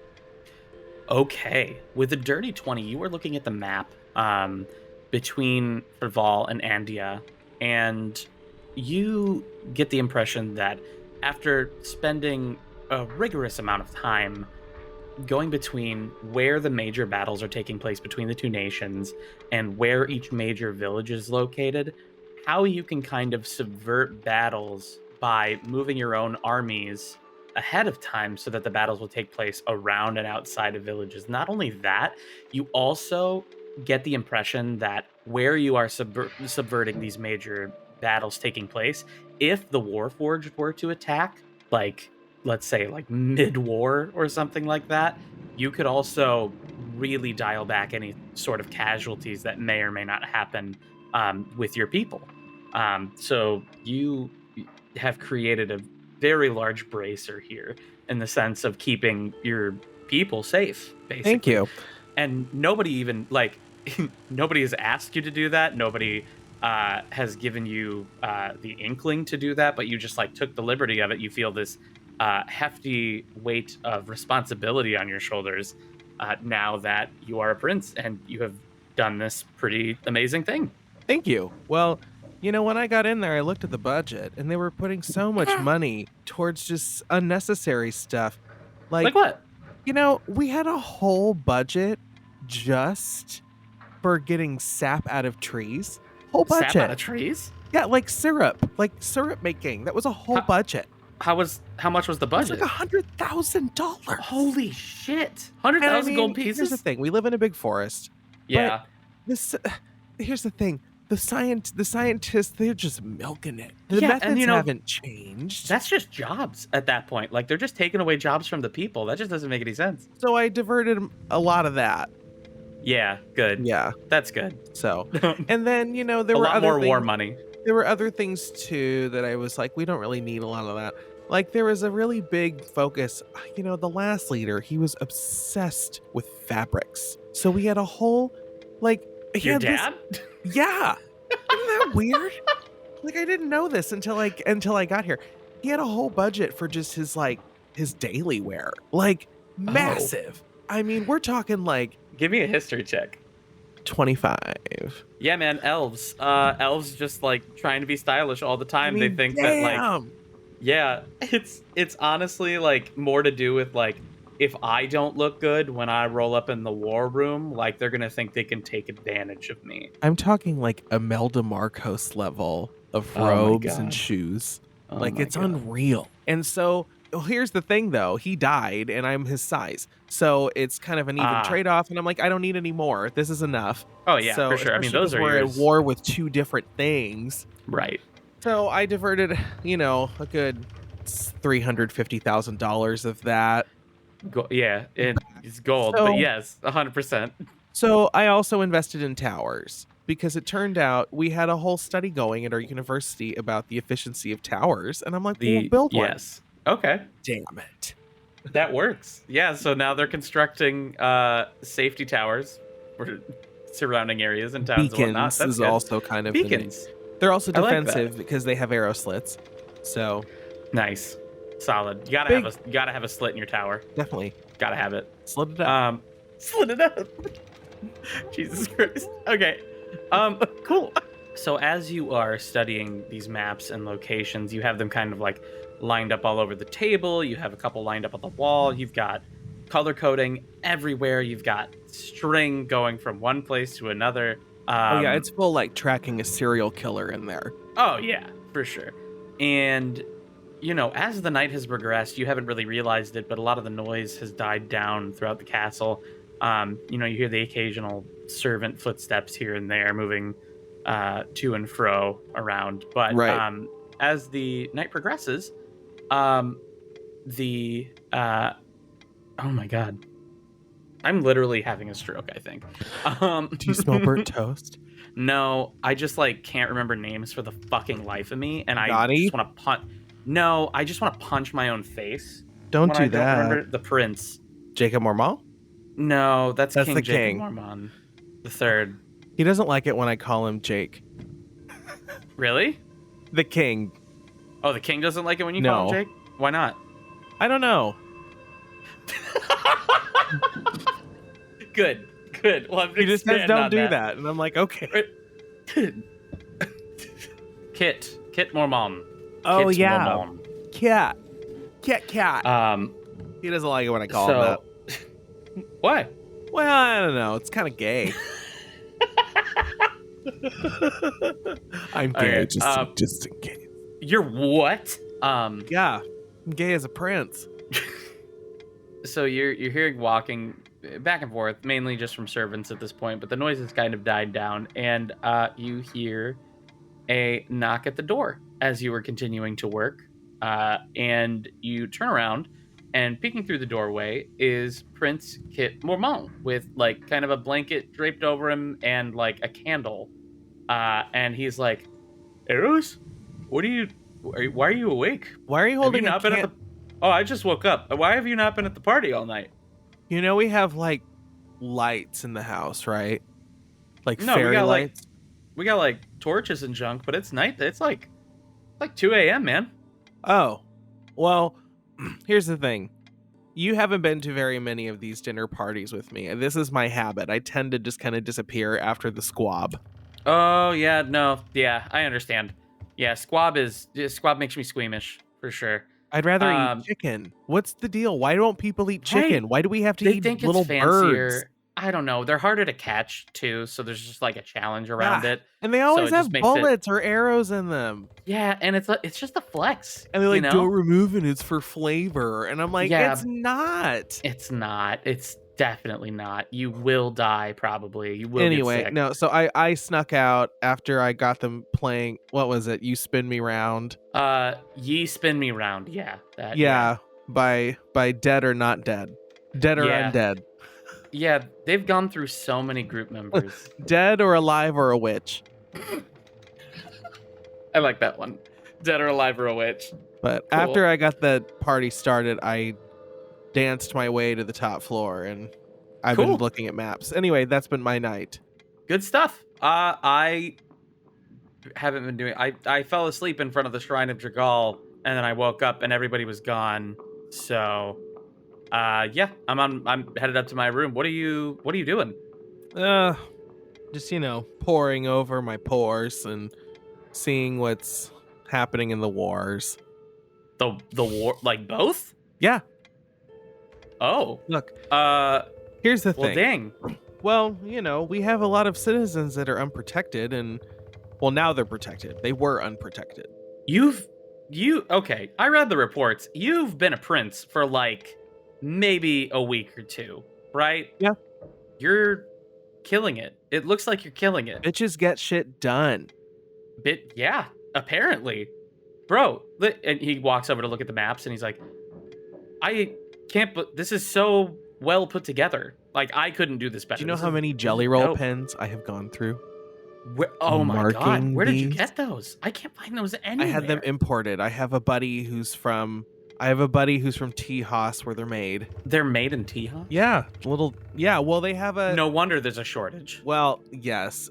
And also it's because of there was a huge blight there because of the darkness and everything. So it kind of wiped out some of the trees where the leaves that they get the ink from.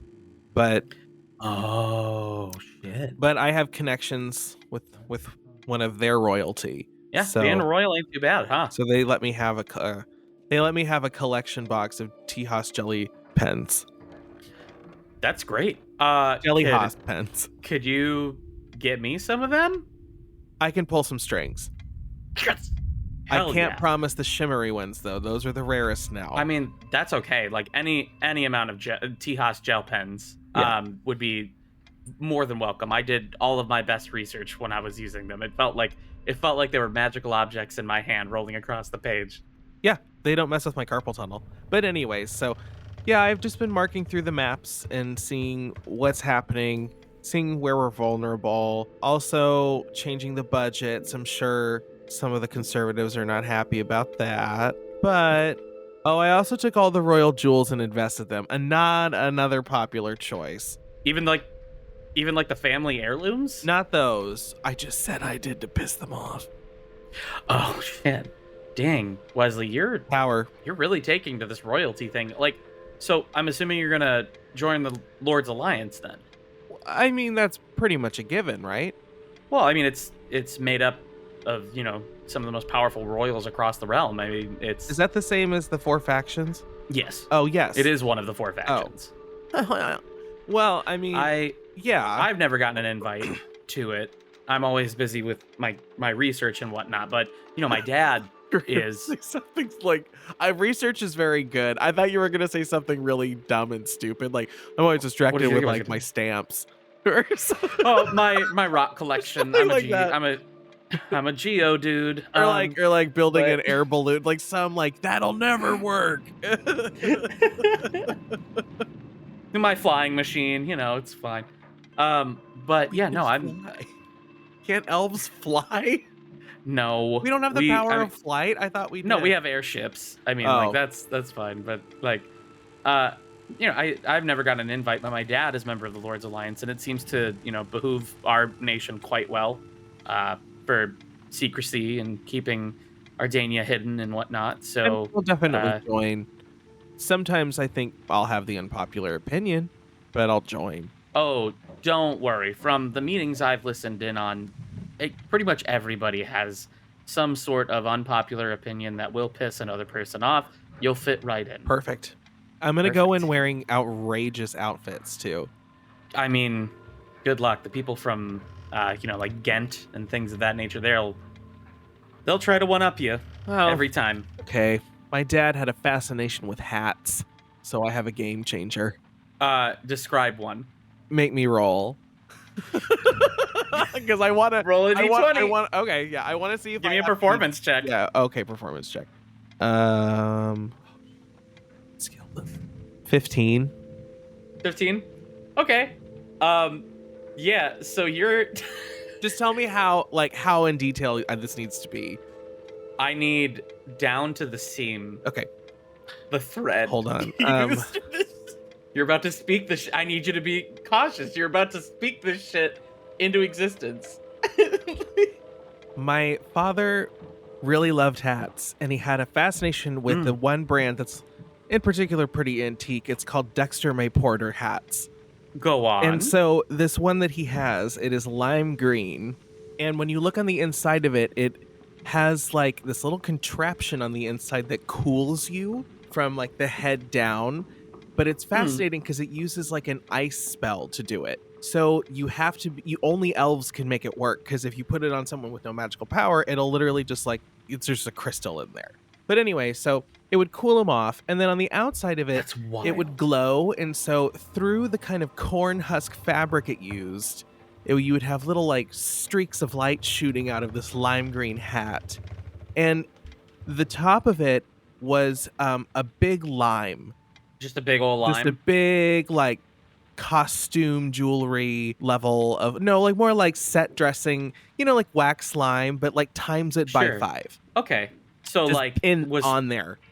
Was fruit really in that year, or like? Here's the thing. We don't have limes here. Oh. So it's weird. Like an exotic thing. I'm wondering if he went to like Sandals and got this hat. And it's interesting because it is a brand from here, Dexter May Porter, but maybe it's a knockoff. I've tried to have it appraised, and I've had the Dexter May Porter people come and they're like, we don't remember this hat, but this is our label.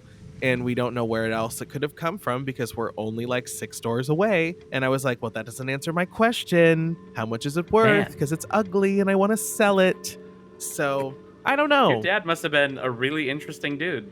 Kit looks at you and says, well, I'll let you get back to it. I just wanted to stop in and see what was going on here. No one ever really comes up to this room, and I didn't realize it had turned into a library. Well, that's pretty wild. They wouldn't let me have the big one, so... Oh, yeah, that's mine, for sure. That's me and my dad's. Well, okay. But either way... Can't have it. I wasn't asking. Oh, good. But I'm glad that I like what I've done with this one, so if that's what you were implying. Looks really nice. Thank you. I put more Danielle Steele in. Call back. Oh, good. I'll have to pick up a couple sometime. Take a look. Do it. Yeah, absolutely. Make sure you have Kleenex with you. I don't know what are those romance novels? I think so. I think they are. But yeah, before he leaves, Kit looks at you and he says, I don't know if this would help at all, but the Viscount Discount Sundries and Wares. I know you and your group usually go shopping there right before like any big journeys or whatever. He not only deals in merchandise, he also deals in information brokering. He's an information brokering. Yeah. And it may be worth checking out. I've learned a tidbit here and there that has become useful in my research, and I don't know, maybe it would help out. That's good to know. Yeah. Usually I go there and I just get, all of my sundries and a Toblerone. Well, and Wares. And Wares. And Toblerones. Yeah. Yeah. Gotta have your Toblerone. And then he takes out a full-size Toblerone from out underneath the blanket, rips it open, takes a bite, and says, well, anyway, I'll see you around. Sounds good. Yeah. All right. Have a good night. Good night. Oh, sorry. Do you want a Toblerone? Sure. Takes out a whole other Toblerone, gives it to you. Where are you getting these? I run on Toblerone. Anyway, yeah, I'll see you around.